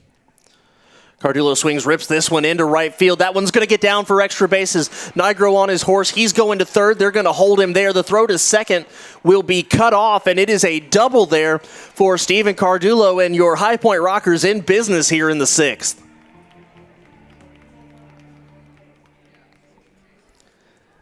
I tell you what, that is impressive, the fact that he was down 2 strikes in the count, and he's able to just go with that pitch for a double. Absolutely fantastic hitting there for Cardulo. We talk about the Rockers, how they're never out. They never give up. Well, Stephen Cardulo really embodies that kind of energy.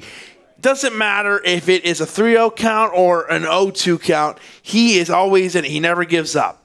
Curveball to Michael Russell, misses ball one. Russell, a guy who's been hitting much better as of late. And he's got a big opportunity here to put the High Point Rockers on the board. And here comes BB&T Point. They're getting back into it now. The Rockers in a good spot. Scribner with another curveball. This one's going to be called a strike, count 1-1. Notice the lead that Cardulo is getting off of second base. There's absolutely nobody anywhere close to him. I mean, he's a third of the way to third base right now. And here's the pitch from Scribner. Russell hits this one on the ground to Martinson. The run's going to score. The throw to first in time. And Cardulo has to hold, but Nigro scores, and the Rockers are on the board 4-1. If you're the Rockers, you would have hated to have this inning end and you walk away empty-handed. So, number 22. You know what? You can't be upset about that. You needed one right there. You needed at least one. That makes it a 3-run game, and you still are alive here with a very fast runner on second base and Stephen Cardulo and a powerful hitter in Quincy Lattimore. He's tied for the home run record for the Rockers this year, right? Yeah, tied for the team lead. Takes strike one there. 14 home runs, 48 driven in. And so now the Rockers have one. Now they can focus on 2. He's also tied for the most by a Rocker in a single season, ever.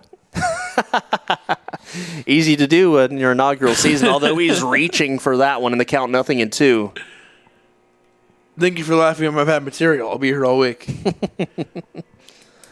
I worked for a team in Kentucky, a collegiate league team, and it was a similar deal, brand new team. So every night, hey, so-and-so's the new all-time leader for the franchise. Here's the 0-2 blocked down there in the dirt by Stanley. Good job not letting that ball go back to the backstop. Count 1-2, and good job for Lattimore holding off on that one. This is a big moment here for Scribner. Scribner comes set about waist high, ready to deliver the 1-2 pitch. Here it is, swinging and just getting a piece of it is Lattimore. Again, way out in front of that one, but just gets a bit of it, stays alive. And tell me if I'm wrong here, Kendrick, but if you're Scribner, this might be a way to prolong your outing. If you can get a big out here, you're probably going to be able to come out the next inning. He's ready to try to pick up that third strike here. Lattimore swings and hits this one a mile high. It's in foul territory. Stanley racing over, Scribner racing over, Cordero racing over, but that ball's foul and actually hits 2 windows down from us, 3 windows down from us on a hop. And our scorer, John Furr, if the glass wasn't there, he would have made that play all day. I don't know. I question his hands. No, he would have had that all day. So the count stays 1-2.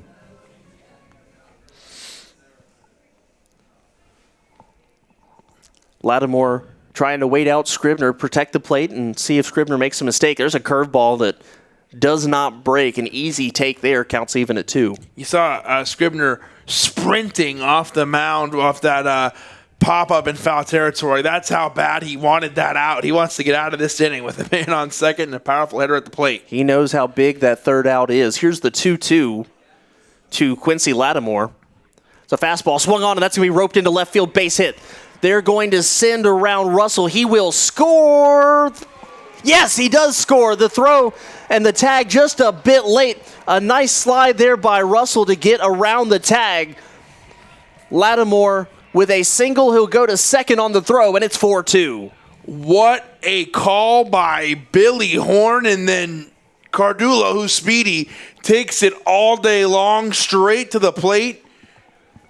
The combination of those two working well together, and Cardullo got in just underneath the tag, safe. Wow. And just like that, it is 4-2. I think I said Russell. You're correct. It was Steven Cardullo. Having him go around from third. That ball was hit hard by Lattimore. And obviously with 2 outs, you're running on contact. But that ball was hit so hard to left field, and it got to Giansanti so quickly. A gutsy call, but it paid off there. And here is Richie Schaefer, still a runner on second base in scoring position. As looks like a lefty is up and throwing for the Skeeters. First pitch to Schaefer will miss ball 1. So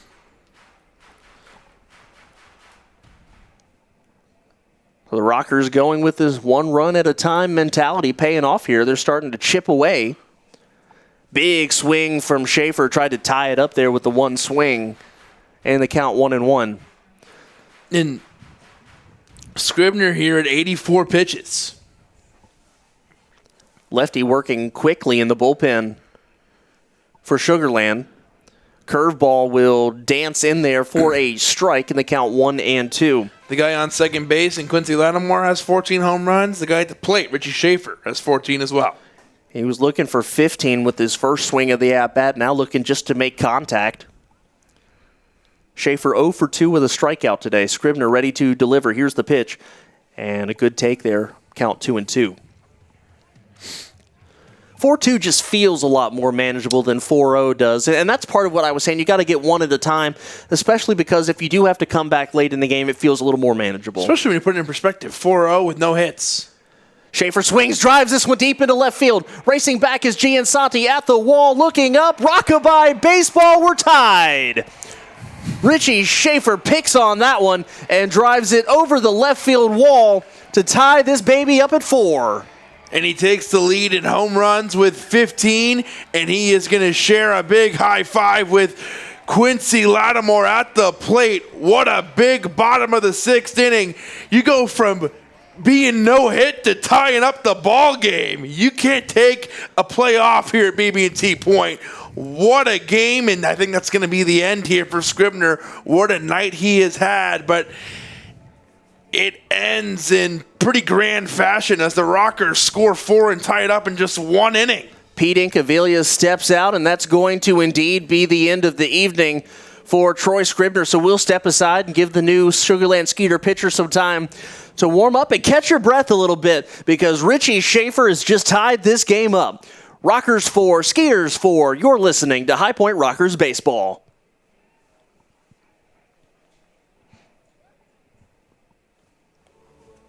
The host of Choose to Rise here on Public House Media. Thanks for listening to the following broadcast on Public House Media. Once you're done with this episode, I hope you'll come check out my show, Choose to Rise, where we talk about living with positive mindsets, how to increase our confidence, building our faith, and living out our life on purpose. A new show comes out via podcast every Monday, Wednesday, Friday. And if you want to catch the episode live instead, stop by Public House Media around 6:45 Central Standard Time, Monday, Wednesday, Friday as well. Don't forget to subscribe on iTunes so you'll never miss an episode of Choose to Rise. Thanks again for checking out the following broadcast on Public House Media.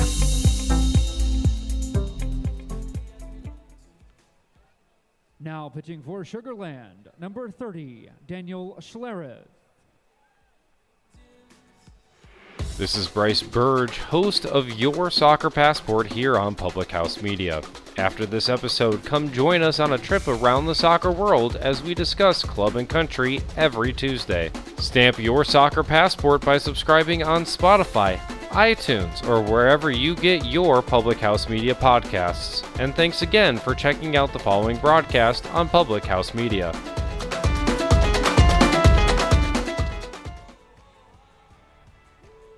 What's up, everybody? This is Christian Heimel, host of Press Row here on Public House Media. Thanks for listening to the following broadcast on Public House Media. Once you're done with this episode, I hope you'll come check out my show, Press Row, where we talk about the biggest issues in sports with the analysts, experts, and reporters who cover them. No nonsense, hard-hitting interviews on the sports topics you're talking about. A new show comes out every single Thursday. And don't forget to subscribe on iTunes so you never miss an episode of Press Row. Thanks again for checking out the following broadcast on Public House Media. The DH, number 3, Sergi Rosa steps in, and boy, the attitude has shifted here in a hurry. Rockers have tied this one up 4-4. The new pitcher is Daniel Schlereth, the lefty. And after this first pitch, we will introduce you to him. And he deals first pitch to Rosa, misses ball 1. Yeah, all the momentum has shifted in the Rockers' favor. You go from having no hits in the ball game, you score 4 runs in 1 inning, and it all started off of the hit from Frank Nigro. Pitch down low, and the count 2-0. I think we'll look back and realize how important it was for him to get going there. So Daniel Schlereth on the year 1-0, 3.38 ERA. This is his 19th appearance, 24 strikeouts, 8 walks, and he deals the 2-0. Rosa swings, fouls this one up out of play. Spent some time in the major leagues, parts of 4 different seasons, 1 with the Arizona Diamondbacks, 3 with the Detroit Tigers, all spanning from 2009 to 2012. He saw the most action in the 2011 season, 2-2 out of the bullpen, 49 appearances for the Tigers that year. It's a pretty good Tiger team. That pitch misses, and the count 3-1. The height of the Verlander and Miguel Cabrera years, if you will. So not only does he have major league experience, here's the 3-1 pitch. Rosa swings, hits this one deep in the air to right field. Going back and making the catch at the track is Zach Borenstein for the final out of the inning. So we'll save that last little tidbit on Daniel Schlereth for later. We go to the top half of the 7th inning. Rockers with a big 4-run bottom of the 6th. We're tied at 4. This is High Point Rockers Baseball. Hi, this is Peggy Rojas, host of Viviendo una Vida en Balance here at Public House Media. Thanks for listening to the following broadcast on Public House Media.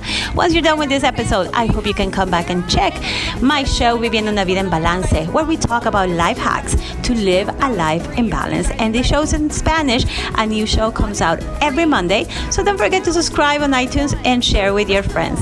Again, thank you for checking out the following broadcast in Public House Media. This is Madeline, host of Crowned and Dangerous here on Public House Media. Thanks for listening to the following broadcast on Public House Media. Once you are done with this episode, I hope you'll come back to check out my show, Crowned and Dangerous, where Jessica and I talk about our time in the pageant world. A new show comes out bi-weekly on Thursdays. Don't forget to subscribe on iTunes so you never miss an episode of Crowned and Dangerous. Thanks again for checking out the following broadcast on Public House Media. This is Liz Colburn, host of The Morning Uplift here on Public House Media. Thanks for listening to the following broadcast on Public House Media. Once you are done with this episode, I hope you'll come back and check out my show, The Morning Uplift, where we talk about finding your beauty in the journey. A new show comes out twice a month on the 1st and 3rd Mondays.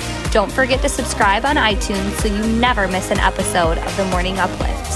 Thank you again for checking out the following broadcast on Public House Media.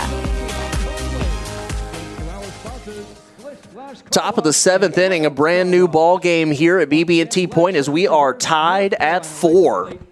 Rockers come back from a 4-0 deficit. The big blow, a 2-run home run by Richie Schaefer last inning, and that's why we are where we are. New pitcher for the Rockers, it's Dusty Isaacs.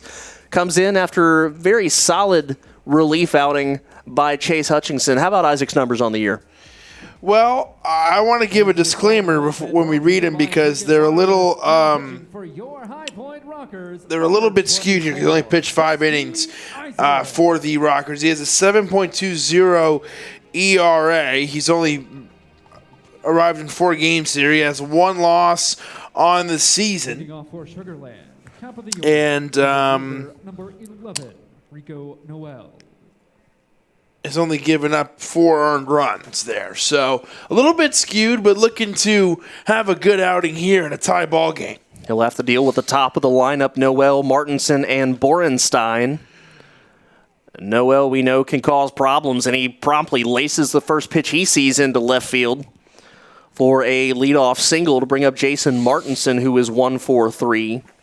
And the bad thing about Noel is a single might as well be a triple for him sometimes, as he'll take third. What did we see him steal back-to-back pitches last night, I think, at one? It was 0-0 count.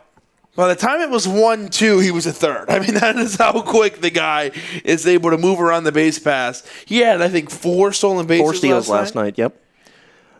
Brings up Jason Martinson, 246, 12 home runs, 37 runs driven in. Isaacs holds the set here for a while. Now a step off as he looks Noel back to first. Which, seeing a guy steal 4 times in a row or 4 times in a game is shocking no matter who you are, but especially with the Rockers because they're not a team that steals a whole lot. Isaacs now delivers first pitch to Martinson inside, and the count is 1-0. The Rockers will still occasionally, but not nearly as much as Noel does with the Sugar Land Skeeters. Martinson, 12 home runs on the year. He's kind of an atypical number 2 hitter. It's, in fact, you wouldn't really expect him to bunt here. Here's a throw over to Noel. He's back in easily. It does make you wonder, though, when you talk about how tight these games are and how seemingly evenly matched these two teams are. Maybe late in the game you do play for that 1 run, especially in a tie game, but looks like Martinson will be swinging away here. Isaacs deals in there, fastball strike, 1-1.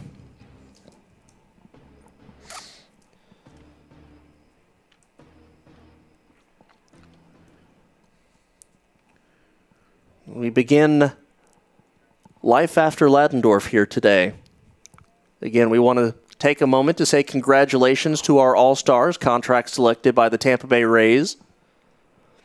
Here's the pitch, swung on and fouled back to the screen, count 1-2. That was the good news for the Rays today.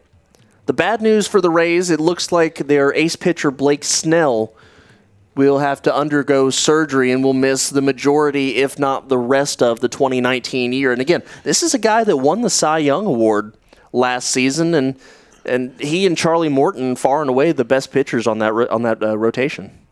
No, if you're a Rays fan, you got a really good player until Ladendorf coming your way. Swing and a miss. Strike 3, out number 1. Big pitch there for Isaacs to get Martinson chasing for out number 1, and that'll bring up Zach Borenstein. Now batting, right fielder, and with a quick runner on first and Noel, that big strikeout, that big first out, that is a big one, a crucial one for Dusty Isaacs. Doesn't get any easier here. You got Zach Borenstein coming up, and you got Dennis Phipps on deck. So Borenstein right now and Phipps coming up, 2 dangerous hitters in the 3 and 4 spots. Another check over on Noel at first base. Borenstein, 3 hits on the evening. Has also scored a run, a double and 2 singles. Isaacs knows that Noel's going to take off at some point, so he's trying to keep him honest as best he can. First pitch to Borenstein, a fastball up, and the count 1-0.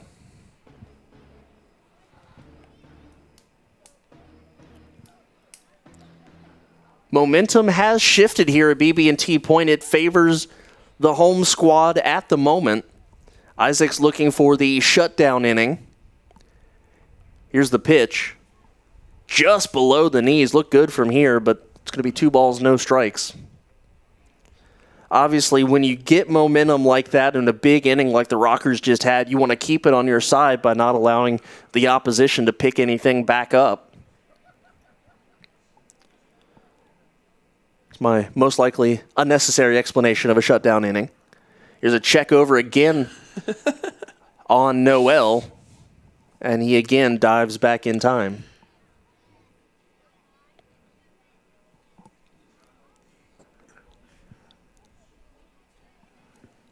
Top of the 7th inning. Here on what's turned into a beautiful Friday. Not too hot. Swung on, and that's going to be popped up into shallow center field. Alfonso drifting back, now circling, makes the catch for out number 2. And that's a big out. Obviously, you've got to still pay Noel some attention, but now that you have 2 outs, it allows you to focus a little bit more on the hitter. As a pitcher, that's a big deal. You give up that first runner there, you got in a fast one, the first hit to Noel, who's a fast runner on first base, and you get 2 big outs like that, you can take a little bit of a sigh of relief. You still have to keep your guard up. You got a very talented hitter in Phipps at the plate and a fast guy on first in Noel, but you got the first 2 hard ones out of the way. So now all you got to do is focus on Phipps, get that 3rd out, and you already got a strike towards the cause right here. Yeah, delayed strike call. Phipps kind of jerked his head back quickly after hearing that. Count 0-1, though, as Isaac's looking to leave Noel stranded at first. That pitch missing, and the count 1-1. So we can close the book on both pitchers. I don't believe we gave either starter's line for the night. We'll start with Lucas Irvine. 4 innings, 9 hits, walked none.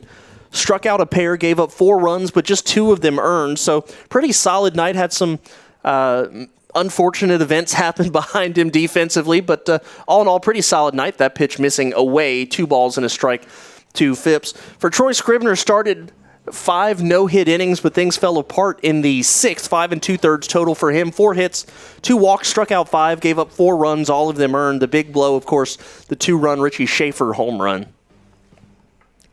And so that will shut the book on both starters tonight. 2 balls and a strike to Phipps. Isaac's being quite careful with him. That one's going to catch the knees. Strike. Phipps nods his head in agreement. And as we talked about earlier, the delayed calls back there because of the ABS system, the automated, balls and strike system back there. So it's not that anyone's trying to,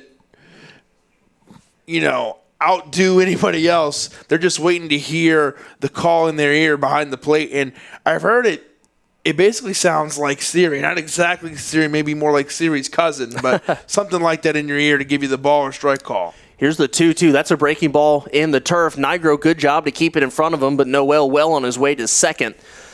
So he will advance on the wild pitch. But again, got to give a lot of credit to Nigro. He's had himself a really nice game. He blocked a couple of really good pitches, picked up a base hit to break up the no-hitter. And like I said, he kind of sparked this whole comeback here, in my opinion. There was, the Rockers didn't have a hit. He gets that first single and first hit, and all of a sudden, Cardullo gets one, and then it's off to the races for the Rockers. Isaacs comes set, ready to deliver the 3-2 pitch. First base is open if he wants to go that route. Off-speed pitch, and Phipps just gets a piece of it, fouls it straight down. And the count stays full. And Kendrick, he's trying to go right at him here. He's being careful, but he's trying to go right at him. We saw a similar situation in yesterday's game. It was a tie game, and Phipps was the one who hit a 2-run home run, and the Sugar Land Skeeters were able to use that and ride it all the way to the finish line and win the game with that 2-run lead. So you don't want to give up a run here, any runs, definitely not a home run, but only be a 1 strike away. Isaacs wants to get this out. Isaacs kicks and fires. Runner goes swing and a miss, strike 3. Dennis Phipps goes down, and they leave Noel stranded on base. Very solid inning there. Shutdown inning for Dusty Isaacs. And I think it's safe to say momentum stays with the High Point Rockers. We go to the bottom of the 7th inning. It's stretch time at BB&T Point. Tie game 4-4. This is High Point Rockers baseball. Hi, this is Peggy Rojas, host of Viviendo una Vida en Balance here at Public House Media. Thanks for listening to the following broadcast on Public House Media. Once you're done with this episode, I hope you can come back and check my show, Viviendo una Vida en Balance, where we talk about life hacks to live a life in balance. And this show's in Spanish. A new show comes out every Monday, so don't forget to subscribe on iTunes and share with your friends. Again, thank you for checking out the following broadcast in Public House House Media. This is Madeline, host of Crowned and Dangerous here on Public House Media. Thanks for listening to the following broadcast on Public House Media. Once you are done with this episode, I hope you'll come back to check out my show, Crowned and Dangerous, where Jessica and I talk about our time in the pageant world. A new show comes out bi-weekly on Thursdays. Don't forget to subscribe on iTunes so you never miss an episode of Crowned and Dangerous. Thanks again for checking out the following broadcast on Public House Media. This is Liz Colburn, host of The Morning Uplift here on Public House Media. Thanks for listening to the following broadcast on Public House Media. Once you are done with this episode, I hope you'll come back and check out my show, The Morning Uplift, where we talk about finding your beauty in the journey. A new show comes out twice a month on the first and third Mondays.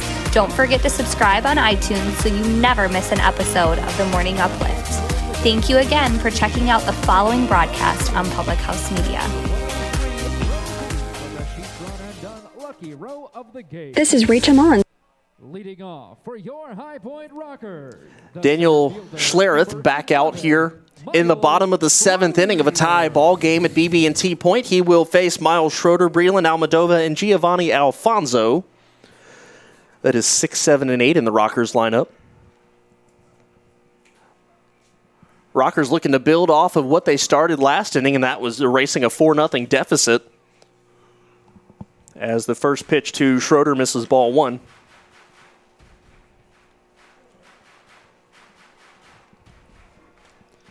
Well, it certainly goes without saying Rockers would love to have a win tonight, not just to avenge yesterday, but got to get some momentum going your way as that pitch misses 2-0. Been a little bit of a slow start here to the second half. Rockers are 6 and 8 out of the gate right now, looking to build a little bit of momentum as we carry on into August. And this is a game, last night's felt the same way, but this is a game that if you can win it, you're going to have momentum. I don't care if it's a sack fly that ends up giving you the win. Being able to come back from a 4-0 deficit would be so huge. That pitch in there for a strike, count 2-1 to Schroeder. He's been the main man in center field here for the Rockers recently. Wouldn't be surprised if we see him catch a game over the weekend. Schlereth comes set, delivers fastball in for a strike. Schroeder looked like he was kind of scooting out of the way of that pitch a little bit, but caught the zone, count 2-2.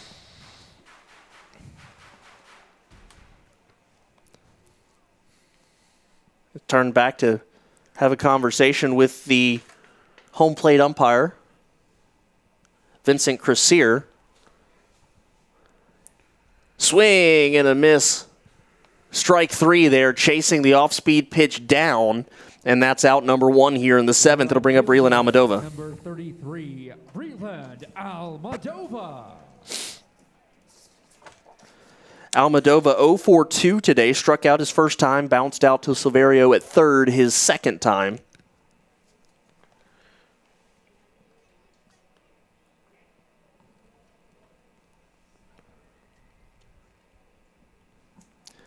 And Schlereth, the lefty, comes set about chest high and delivers off-speed pitch, stays away in the count 1-0.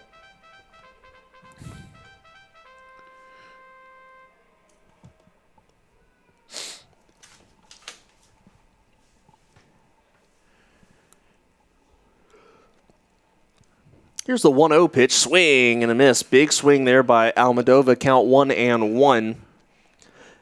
You know, lost in the craziness in the last inning for the Rockers, obviously with Schaefer's 15th home run. We've got to mention the fact that Cardullo hit his 21st double of the year as a guy with, he's got some home run power, but he's got some really good doubles power too. And he's just been an extra base machine this year as that pitch misses 2-1. For Schaefer, that is his 36th and 37th run batted in. That was a big moment there. It was pretty awesome that the Rockers were able to tie it up, like you said, with one swing. Big swing there by Almadova. Count 2 balls, 2 strikes. And we mentioned that Quincy and Richie Schaefer up until that point were tied for home runs, and he hit Quincy Lattimore in, and they shared a big high five, a big embrace, so they're both fired up. That pitch just about clipped him on the foot. The count is full. And, you'd like to see it breed a little bit of friendly competition, just like you see the pitchers kind of try to outdo each other as far as strikeouts go. Excuse me. Hitting is contagious. Good hitting is contagious, and you'd like to see that become a thing here. You mentioned the fact that Jamie Keefe said he's waiting for that big outbreak on offense, and maybe that's the start of something. Almodovar swings, hits this one high in the air to left center field, not particularly deep, and Giansanti is there to make the catch for out number 2. And he mentioned, he being Jamie, how this team does play off each other, how this team, they are influenced by each other, and when one guy gets going, they seem to all get going, and boy, did we see that tonight. And the guy on deck here, Frank Nigro, has that first hit, and we're through the lineup again since he got that hit, and what a difference we're seeing. This is Giovanni Alfonso, who, as we mentioned, had a great night last night and is looking to keep it going here tonight. Alfonso 0 for 1, a walk and a strikeout. Takes ball 1 there. I want to take another moment to give a shout out to the Atlantic League and their pace of play. There's something they are not worried about, but something they were focused on this year and in years past. And 8 runs scored, and we're still in the bottom of the 7th. That pitch in there called strike. Count 1-1. Well, how about this? I'm just looking over at the Somerset Long Island game, scoreless in the 6th inning. Rick Teasley, the Somerset Patriots, has not given up a hit through 6 frames. My game started at 7:05. We saw him as that pitch just about clipped him on the foot. I think it did. No, he's going to stay up there. I thought it got him, but it's 2 balls and a strike. Yeah, Rick Teasley, we saw him over the weekend, I believe on Sunday, I think it was.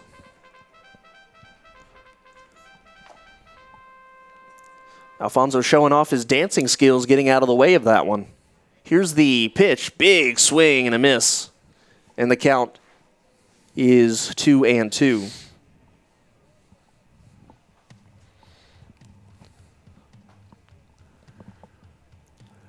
(4-10-0) the line score for Sugarland. 4-4-2 for the Rockers. Schlereth deals. Here's the 2-2, and again it's down and in, and Alfonso steps out of the way of that one. Count goes full.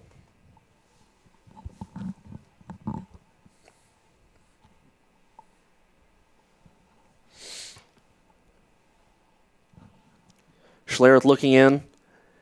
There was a righty throwing up in the pen for the Skeeters. That pitch will miss ball 4.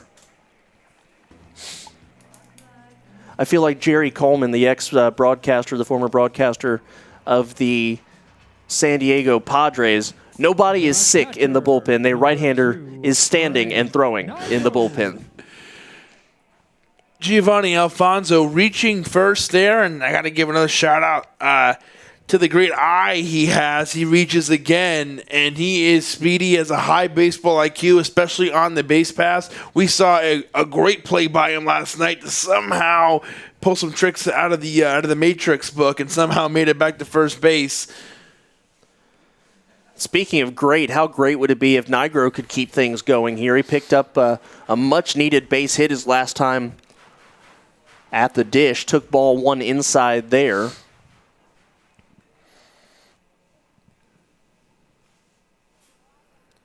And Schlereth comes set, ready to deliver.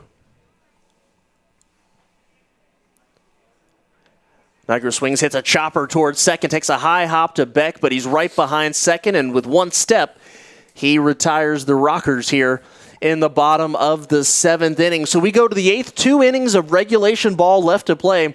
And boy, we've got a doozy. We're tied at 4. You're listening to High Point Rockers Baseball. Rocker fans, it's time for your 7th inning selfie. This is Jessica Hammer, co-host of Crowned and Dangerous here on Public House Media. Thanks for listening to the following broadcast on Public House Media. Once you are done with this episode, I hope you'll come check out my show, Crowned and Dangerous, where Maddie and I talk about all things pageant related, especially our experiences in the Miss America organization. A new show comes out bi-weekly, every other Thursday. Don't forget to subscribe on iTunes so you never miss an episode of Crowned and Dangerous. Thanks again for checking out the following broadcast on Public House Media.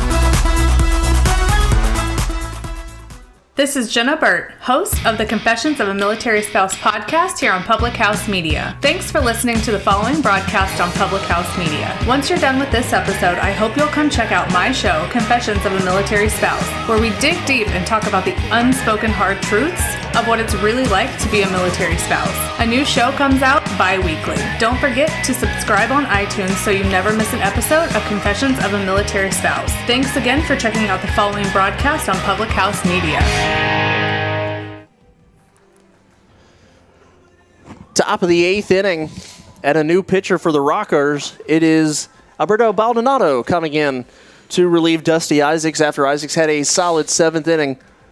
Why don't we reintroduce you to Baldonado? This is a guy who we talked about if he had more games under his belt in the first half of the Rockers season. Got here, I would say, a little less than halfway in the first half, maybe even later than that. He could have been an all-star. He would have been. He's a guy who, even with the little amount of numbers that he had, you could have still made an argument for him. He was that good. Let's take a look at the numbers real quick.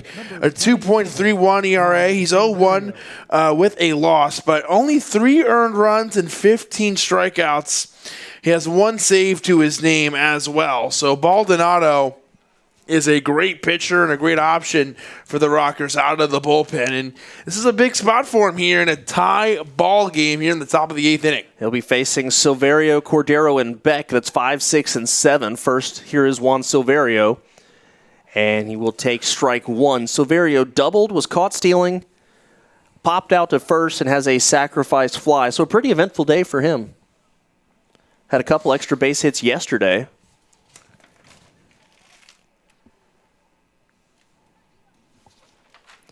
Swing and a miss. A big swing. He's swinging out of his shoes. He jogged 3 or 4 steps back towards the dugout until he regained his momentum. Count 0-2. And it really did feel like a playoff atmosphere yesterday between these two teams, and we're feeling it again tonight. Another close one, 4-4. That pitch, they're going to ring him up. Strike 3. Got him with the fastball in the inner part of the plate. Nice pitch there from Baldonado. And did he do that on just 3 pitches? I believe so, yeah. Yeah, he is looking sharp out of the bullpen. And when you get that first out of the bullpen, you're feeling really good, especially when you're on 3 strikes. That's when you know you're in your zone. So that will bring up Albert Cordero. He is 0 for 3. He has flied out to Lattimore in left field 3 times. It's one of those nights where you can tell everybody else, take a quick break and just leave Quincy out there. He has got good stuff tonight. Baldonado does a big swing from Cordero, makes it strike 1. My goodness. Cordero, I think, really epitomizes this Sugarland lineup. No average, hits 194, but he's got home run power with 6. And 29 RBIs. Baldonado swings. This one's fouled up and out of play. Count 0-2. Baldonado quickly 0-2 again.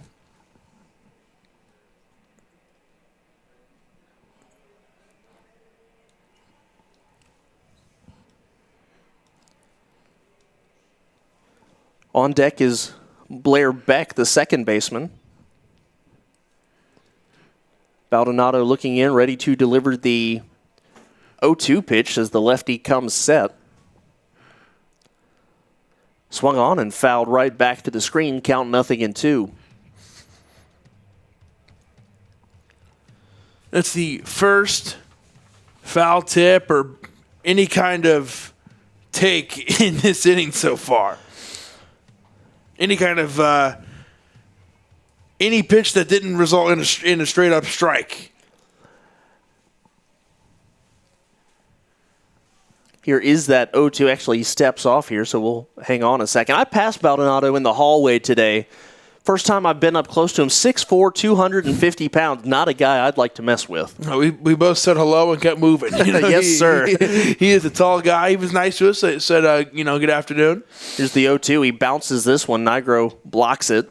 But, yeah, he is a big guy, and we saw him. He said hey to us, but he was locked in, ready to go, and you see it out here. He's looking good. That was the first ball he threw 7 pitches, 6 of them have been strikes out of the dugout, out of the bullpen here. He comes set, ready to deal off-speed pitch. That's going to stay well outside. And the count 2-2. We're in the top of the 8th inning, tie ball game, 4-4. Rockers and Skeeters here on a not cool, but a nice July evening. Here's the 2-2. Fastball swung on. It's going to be hit into right center field. Racing over is Almadova. He will stop and make the catch. Pretty harmless fly out there, out number 2. PTI Airport. Fly easy, fly from PTI. That will bring up Blair Beck. Second baseman, number 27, number 7, Blair Beck. Beck has struck out, has tripled, scored, and flied out to left field.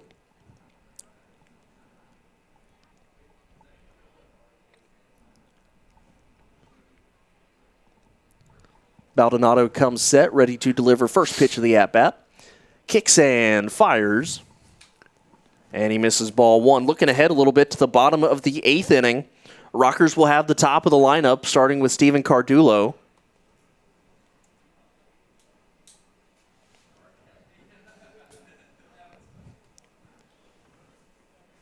And here's the pitch. That's going to miss down low. And the count 2-0.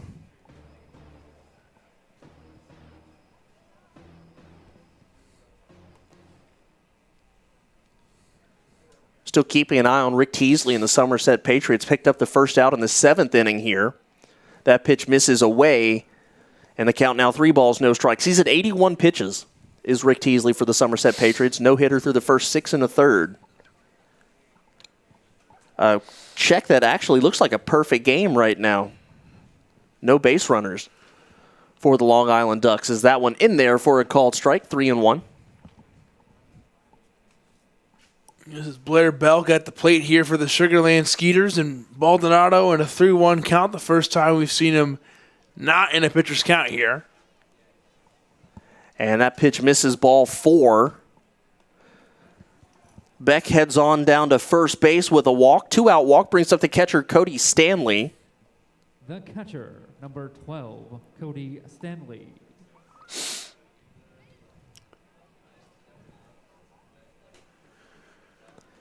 Runner on first base here. In the top of the 8th inning with 2 outs. Baldonado comes set. That one is chopped hard in the ground.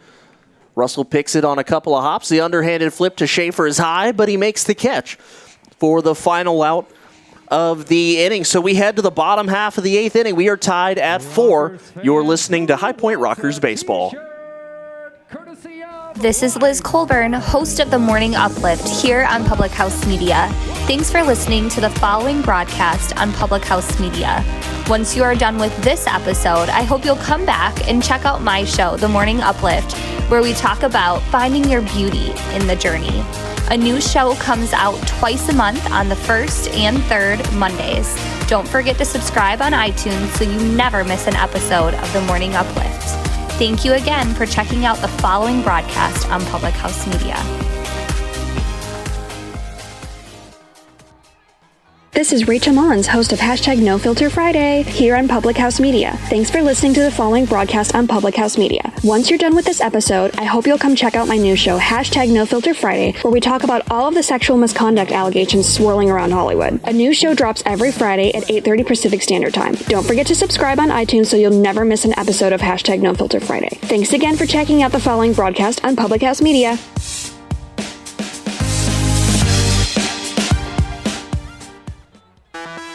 This is Jessica Hammer, co-host of Crowned and Dangerous here on Public House Media. Thanks for listening to the following broadcast on Public House Media. Once you are done with this episode, I hope you'll come check out my show, Crowned and Dangerous, where Maddie and I talk about all things pageant related, especially our experiences in the Miss America organization. A new show comes out bi-weekly, every other Thursday. Don't forget to subscribe on iTunes so you never miss an episode of Crowned and Dangerous. Thanks again for checking out the following broadcast on Public House Media. This is Jenna Burt, host of the Confessions of a Military Spouse podcast here on Public House Media. Thanks for listening to the following broadcast on Public House Media. Once you're done with this episode, I hope you'll come check out my show, Confessions of a Military Spouse, where we dig deep and talk about the unspoken hard truths of what it's really like to be a military spouse. A new show comes out bi-weekly. Don't forget to subscribe on iTunes so you never miss an episode of Confessions of a Military Spouse. Thanks again for checking out the following broadcast on Public House Media. How's it going, everybody? Hey guys. This is Keith. And Katie. Bottom of the 8th inning. New pitcher for the Sugarland Skeeters, it's Matt West. And he will face the top of the lineup, and the righty deals to Cardulo, fouls this one off.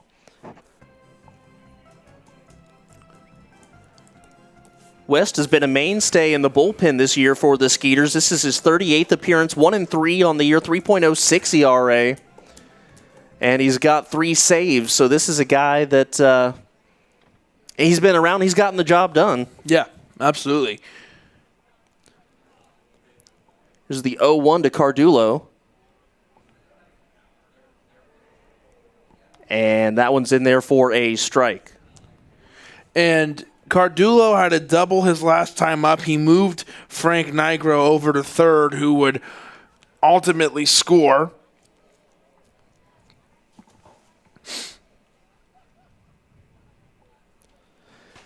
West deals off-speed pitch, and Cardulo can't hold up on that when he chases that one down and away, strike 3.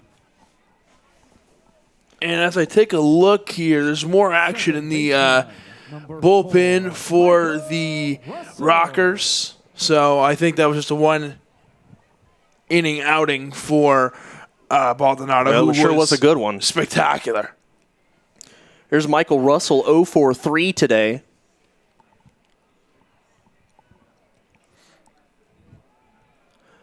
The righty West comes set, deals a curveball. That's a buckling curveball, and it's in there for a strike. He's thrown 2 of those in a row that just look really good. West 6'1", 230 from Houston, Texas. Was a Sugarland Skeeter last year as well. 1.08 earned run average last year. As that pitch up and in, and it clips Russell.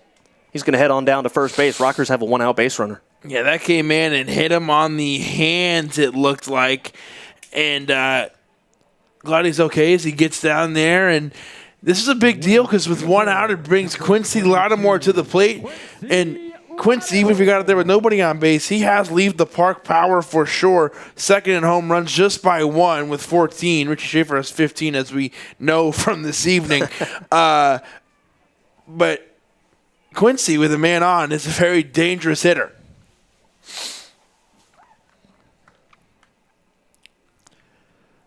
Here's the first pitch to Lattimore in there, strike. Again, it's that curveball that West has been featuring so far tonight. We're tied, bottom of the 8th inning. Rockers looking to make a little magic here. Runner goes. Here's the pitch, a big swing by Quincy Lattimore. That was a swing of a man who had every intention of leaving the park. That was in Greensboro, if it leaves. That's all? What do you want me to say, Radford? I mean, it was pretty far. Count 0-2, just trying to get something good now.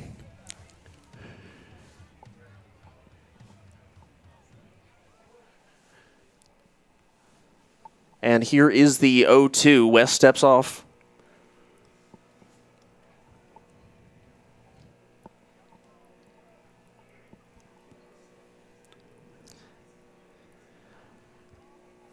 We'll see if they send the runner again here. Russell obviously looked like he wanted to go earlier. Swing and a miss, strike 3. And that's a big strikeout for West. And it brings up Richie Schaefer, who we saw his last time up, certainly can change the feeling and the score in a hurry. And a quick little recap for you if you're just joining us.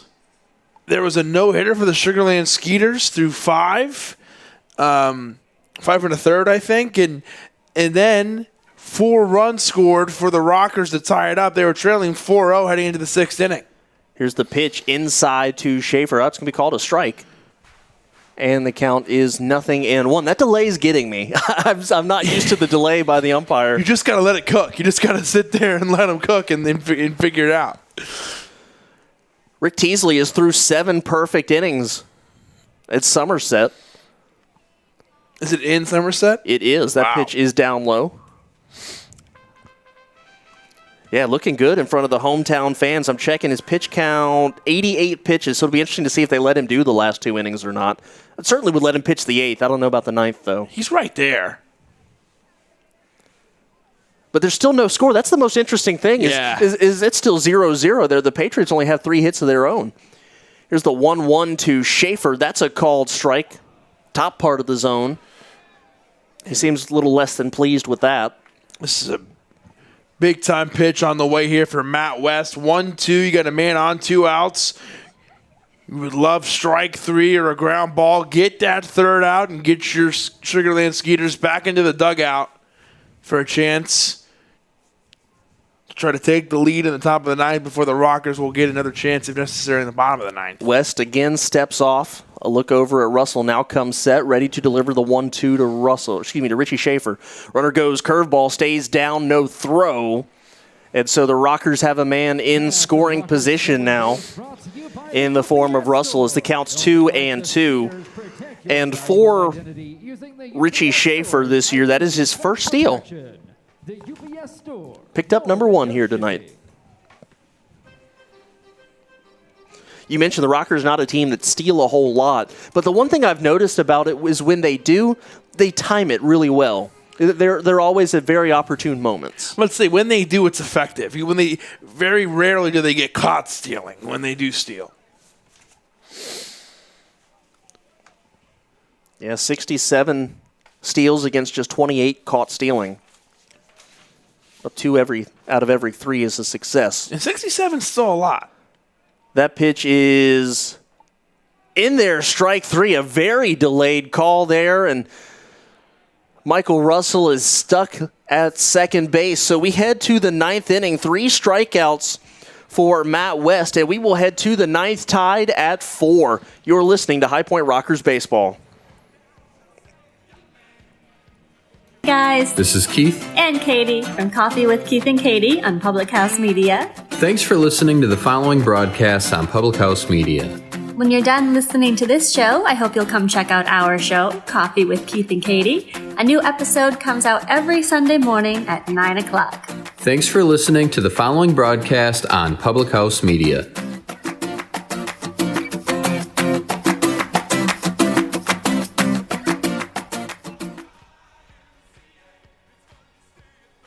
What's up, everybody? This is Christian Heimel, host of Press Row here on Public House Media.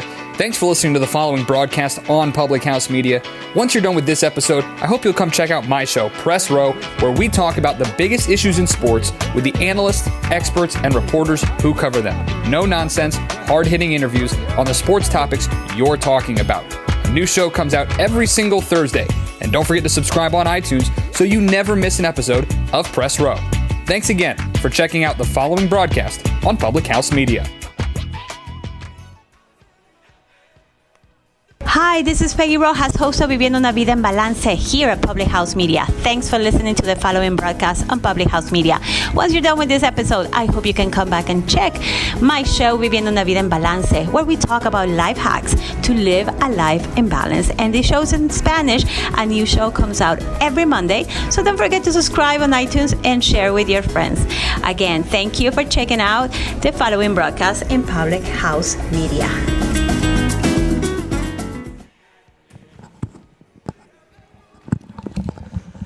Top of the 9th inning, and if you thought yesterday was full of emotion and drama, well, the sequel is turning out to be just as good. New pitcher for the High Point Rockers, a fantastic inning for Baldonado, and he gives way to Ryan Kelly. He does, and we take a look at Ryan Kelly's numbers as he has been put into the closing role here tonight. We saw Trevor Frank yesterday in the 8th inning. This is Ryan Kelly here in today's game in the 9th inning. He has a 1-1 record, but 3 saves with the Rockers. He has a 5.63 ERA, but we talk about how that can be a little bit of a misleading number with only 9 games where he's come in, and when you look at the total of innings he's pitched, it's not a lot. It's only 8 innings. So, yeah, that ERA certainly gets inflated. You have one bad outing, right, when you only have 8 innings pitched, and kind of skews your stats. So he will deal 9-1-2. Giansanti, the first hitter. And, boy, you could tell he's pumping with that first fastball. Misses ball 1, but he put a lot behind that pitch. We were watching him warm up, and he came out of the bullpen. He knows this is a big opportunity here for him to keep the game tied, and he seems fired up. And obviously, you won't get a save situation. So, yeah, bring in your closer, if you will, here in the 9th inning as that pitch swung on and missed. Count 1-1. Well, this sounds... Once again, you thought it was Kip McMahon, not John Madden in the booth with you, but this sounds obvious. But you want to put yourself in the best position to win, so bring out the guy you'd bring out in a save situation and try to keep it tied up. Giansanti looked like he was going to bunt, but he pulls back as that pitch down low. 2 balls and a strike.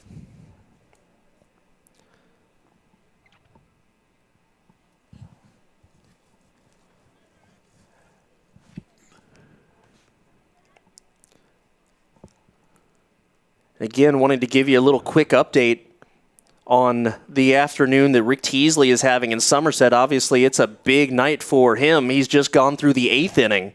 1, 2, 3. So he's taking a perfect game into the 9th as that pitch is fouled off in the count 2-2. I tell you what, those fans in Somerset probably loving every minute of this, but you need your team to score. It's the bottom of the 8th inning and still no score. And they'll know if he has it going into the bottom of the 9th. Exactly. If he can do it. Oh, my goodness. I couldn't imagine the pressure of that game right now. and on top of that, they have postseason hopes that they're fighting for, right, with the Rockers. Here's the 2-2, swung on in line. What a leaping catch at third base by Cardullo. Extension full to take away a base hit from Giansanti. He has been unbelievable tonight. Offensively, defensively. Defensively, he's given the Rockers 2 huge plays that they have absolutely needed. He went up and got that one for big out number 1. That one, a frozen rope that would have gotten into the corner for extra bases without a doubt. So Cardullo, that could be one we highlight at the end of the night.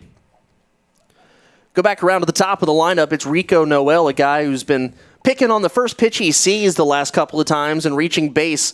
He's got 3 singles and 4 trips, so and they've all been off of that first pitch. So I think the big thing for Noel is don't give him a first pitch that he can hit.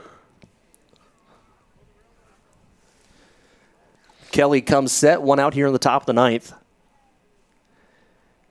And the first pitch in there for a strike. Interesting that we didn't see Noel swing there.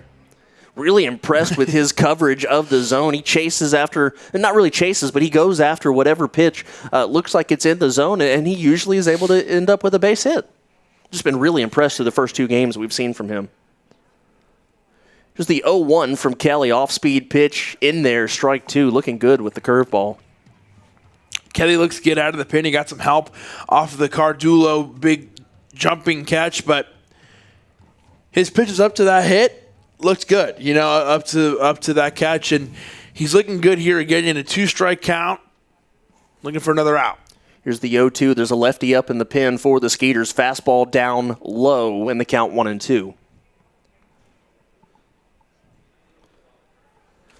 I think we're talking about the playoff implications. We mentioned earlier the Rockers a game behind the Patriots in the standings for the wild card. And they are half a game out behind the Ducks. 6-7 record for the Ducks, 6-8 for the Rockers. Here's a check swing. They're going to look down at first and say he went. So that is strike 3. Some displeasure there from the Skeeters dugout. And here comes manager Pete Incaviglia. He's going to have a couple of words for the home plate umpire. Oh, and I think he's directed it out here to first base because you're right, he is. They are not happy.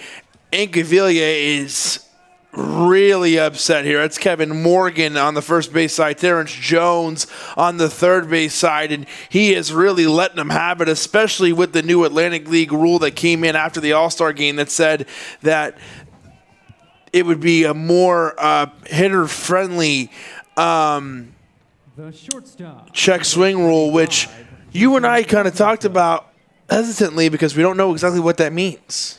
Yeah, and this is nothing to do with the new rules put in place, but just that rule in general, I always felt like it was kind of an interpretation thing where each umpire kind of had a little interpretation of how far is too far. However, though, I thought you gave a great example of what you thought. You said when the wrist snap, when you see the wrist snap, that is the Kendrick Fruits rule of thumb. If that's where if you see that motion happen, then that's when you would go, okay, we're past the point of no you return. trying to hold it. Yeah, and as hitter-friendly as you want to be, when you snap your wrist, that's what you do when you're trying to swing. So the 0-1 to Martinson is a fastball called strike up top, and the count 0-2. And what's interesting is it almost seemed like I thought I've seen guys go around further than that, and so it was interesting to see there. I didn't think he broke his wrist, giving Rico Noel the benefit of the doubt there. And here comes Kelly, 0-2, 2 outs. This is a big one. Kelly looking to take his Rockers to the bottom of the ninth. Here's the 0-2. It's a breaking ball trying to get Martinson to chase. He does not, in the count 1-2.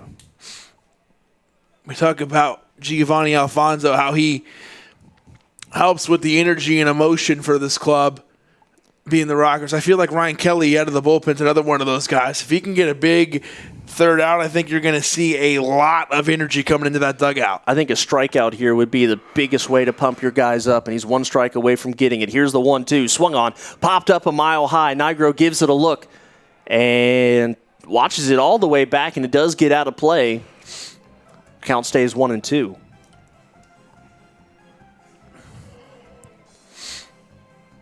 Bottom of the ninth inning, the Rockers will have Rosa, Schroeder, and Almadova.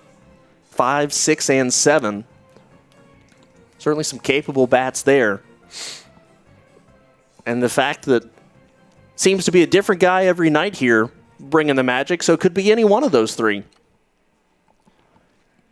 But first, we got to get through the top of the ninth inning. Here's the 1-2 from Kelly. Breaking ball again down low. Good block by Nigro.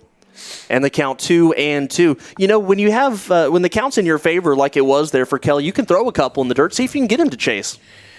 But you got to remember here, one swing of the bat changes this game completely. It is 4-4. And this guy has 12 home runs this year. Top of the ninth, 2-2, 2 outs.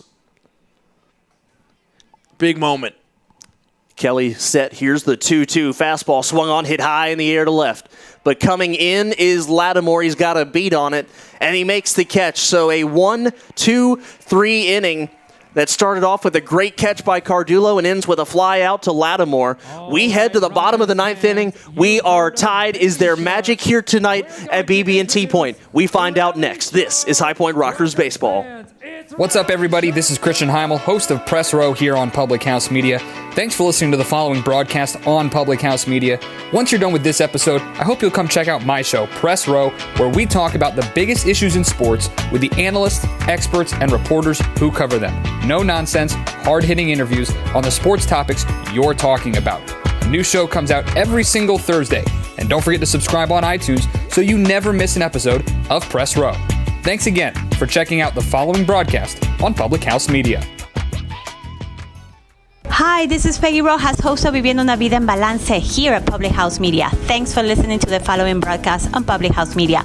Once you're done with this episode, I hope you can come back and check my show, Viviendo una Vida en Balance, where we talk about life hacks to live a life in balance. And the show's in Spanish.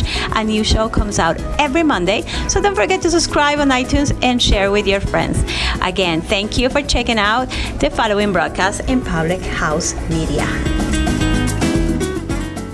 This is Madeline, host of Crowned and Dangerous here on Public House Media. Thanks for listening to the following broadcast on Public House Media. Once you are done with this episode, I hope you'll come back to check out my show, Crowned and Dangerous, where Jessica and I talk about our time in the pageant world. A new show comes out bi-weekly on Thursdays. Don't forget to subscribe on iTunes so you never miss an episode of Crowned and Dangerous. Thanks again for checking out the following broadcast on Public House Media. This is Liz Colburn, host of the Morning Uplift here on Public House Media. Thanks for listening to the following broadcast on Public House Media.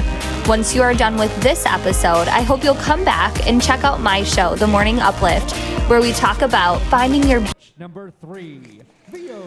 You can feel it here. Not a soul has left the ballpark. Wouldn't mind seeing a baseball leave the ballpark here in the bottom of the 9th inning. We're tied at 4. Via Sergi Rosa steps in against the new pitcher for the Sugarland Skeeters, Daniel Gibson. And the lefty comes set, ready to deliver first pitch to Rosa. And he will take strike 1. Don't mean to put you on the spot. Do you have Gibson's numbers? We were enjoying some rally sharp there in between innings. I'll use Gibson's numbers for 2 teams here. That pitch up and in, 1-1. And he's got a 2.91 ERA in 25 games. He's 2-1 and been in 21 2/3 innings pitched. And it could be that none of his innings are as big as the one he's in right now. Here's the pitch to Rosa. Check swing. They're going to look down to first and say he did not go. And Incaviglia throws his hands up in the dugout saying, how come we didn't get that call? He's still not happy about that last one on Noel. Count 2-1. To Via Sergi Rosa. Rockers would love to walk one off here. Gibson, a former rocker.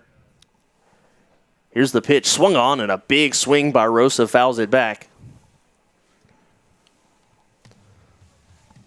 I will publicly apologize for putting you on the spot there with his numbers. No worries. They have it split on here between his numbers and High Point. Gotcha, and so I was getting them together. But yeah, Daniel Gibson. Was he here at the beginning of the year before I got here? Yeah, last, because it says right here in the roster as well, last team High Point. So here's the 2-2 from Gibson. Off-speed pitch inside, and the count is full. I'd love to know how much of an advantage you feel like you have as a pitcher or a hitter, knowing this guy was previously on your team. You've seen him before. You know what he's got. And it goes both ways. It's not really advantage one side or the other because Gibson has seen Rosa. Rosa has seen Gibson. Well, the one thing about Gibson is he has advantage of pitching on the turf mound. Here's the 3-2, and Rosa swings, fouls this one off.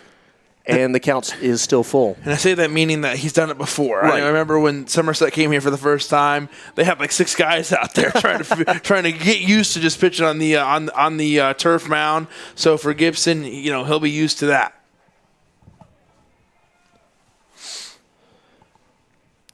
So again, we'll do it 3-2. Gibson kicks and deals. Rosa swing, hits this one deep down the left field line. It's hooking, foul. That had home run distance. Rosa just couldn't quite straighten it up. That ball shot off of his bat. How nice would that be for Vio Sergi Rosa? But if you're the Rockers, that obviously excites you. You want to just get a guy on base here. It's all about getting a base runner. Absolutely. You only need 1 run. And Rosa's in a big count here, 3-2. No outs, so big between Gibson and Rosa here. Gibson comes set. Here is the 3-2 pitch in the bottom of the 9th. Rosa, big swing, strike 3, out number 1. I tell you what, you feel the entire shift of emotions from just missing that home run to striking out for out number 1, and that'll bring up Miles Schroeder. Schroeder 0 for 3 today with a couple of strikeouts, but another guy who has home run power. But again, like you said, we're not looking to leave the park here. You just got to get a guy on. It's the same thing. When you talked about earlier, we were down 4 runs, and I said you just got to get 1 at a time. Same thing here. Just get on base. Start with that. And the Rockers listened to you kind of with the just sort get 1 at a time because they ended up scoring 4 runs in that inning. Schroeder, a big swing, fouls this one back to the screen. Count 0-1. Yesterday, we were looking for the miracle on Liberty Street.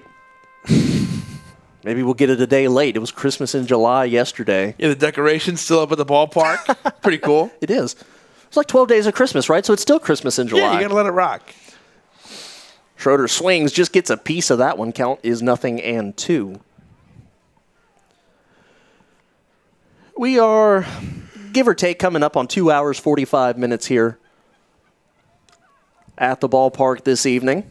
Yesterday's game, 249, kind of felt like a long one compared to what you usually get here in the Atlantic League. But still very short by professional baseball standards. Here's the 0-2 to Schroeder. Gibson holds the set, now delivers.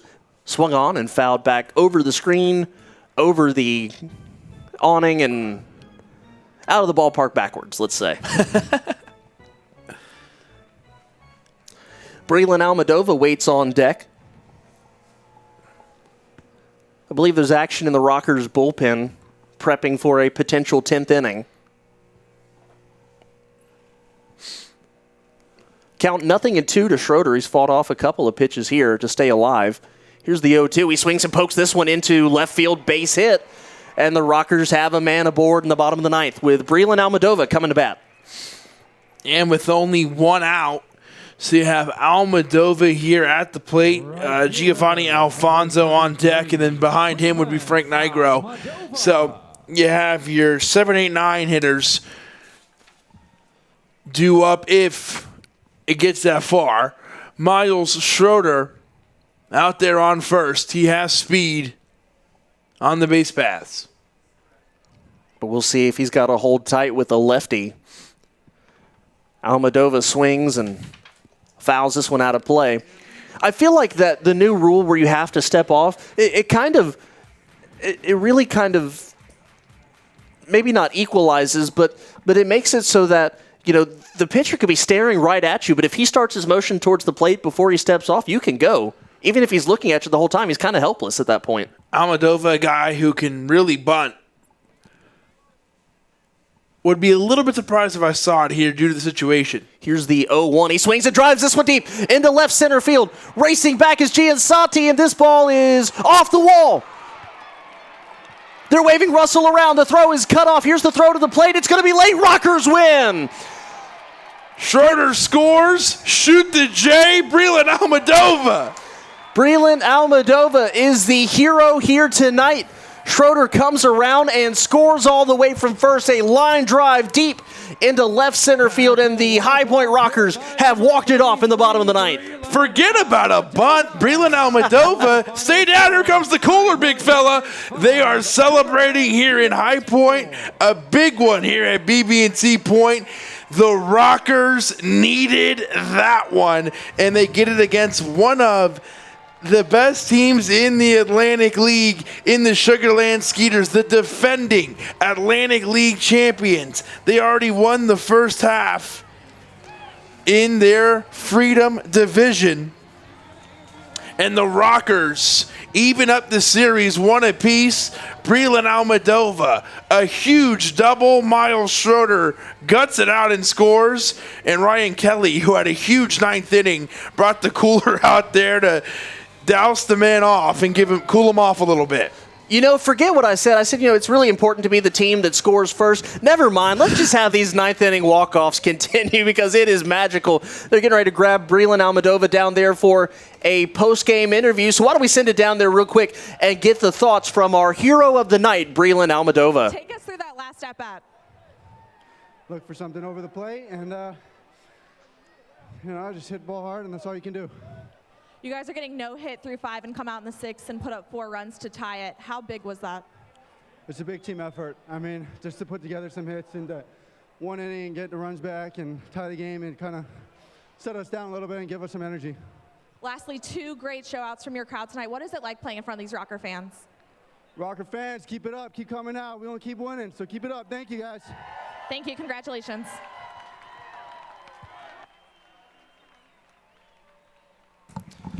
What an evening here, and what a swing of emotions, down 4-0 early, and, you know, thinking, oh my goodness, I don't know what's, this certainly doesn't look good, but a big 6th inning certainly seemed to shift the tide, and it was just a matter of time before the Rockers got going again. We talked about the fact that Jamie Keefe said he was just waiting for that big hit. Maybe this is that big hit. Maybe this sets the tone for the rest of the weekend.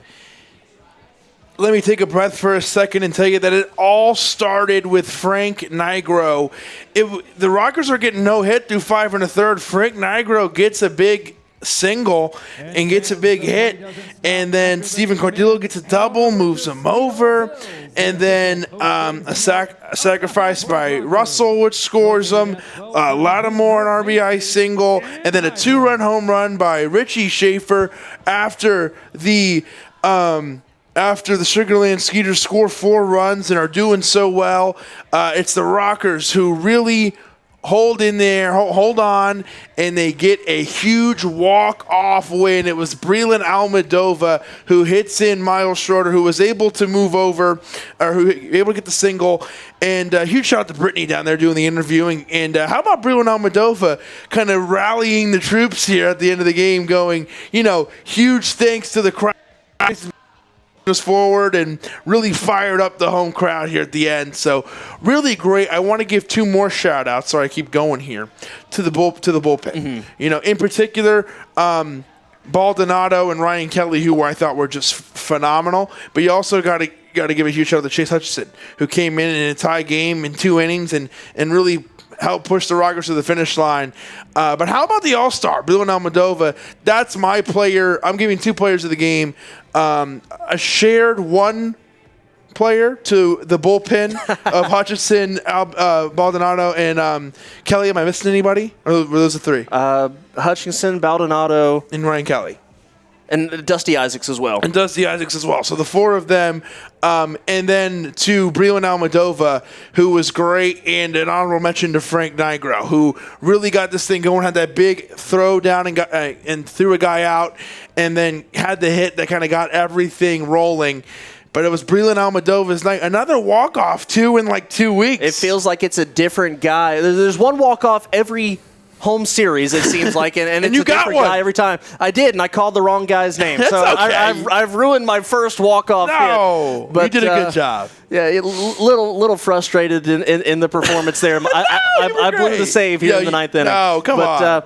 Let's go ahead and just fill you in on how things got the way that they did. So back in the 3rd inning, a base hit by Zach Borenstein scores a run. In the 4th inning, a couple guys come in to score. Errors doomed the Rockers in the 3rd, made it 3-0 in favor of the Skeeters. And then again in the 5th inning, Juan Silverio, a sacrifice fly, makes it 4-0. But the Rockers get busy in the 6th. An RBI base hit by Quincy Lattimore, a RBI ground out by Michael Russell. And the big one, a 2-run shot by Richie Schaefer, ties it up, and I think really changes the momentum in this game. And then obviously in the bottom of the 9th inning, Miles Schroeder, the base hit, and Breland Almodovar drives him in with the walk-off. But I'm going to go back real quick to the top half of the 8th inning, the top half of the 9th inning. The first batter, Giansanti, the line drive that Cardullo leaps and snares for the out. Think about the fact that if that ball's not caught, Giansanti's got some speed. That's a double or a triple to lead off the inning, and how things could change if, in fact, that ball gets down. Oh, that changes everything. And, yeah, that changes absolutely everything. And Steven Cardullo, we talked about, he had a couple plays on defense that were so important. We talked about how great he is on offense, had another double, scored a run tonight. So he is unbelievably important on offense and was great again. But on defense, he on the night where Tyler Ladendorf's contract is purchased, and as we said, huge congratulations to him, but the Rockers need a little extra help on defense, and it's Cardullo who jumps up, makes that huge stop, and really helped the Rockers get an extra boost on defense. And I think all that considered helped them push them across the finish line tonight. And as you said, Jamie Keefe talked about how they needed a big hit. Offensively, they needed a big night. Offensively, they needed something. And I think you're right. This just could be that something.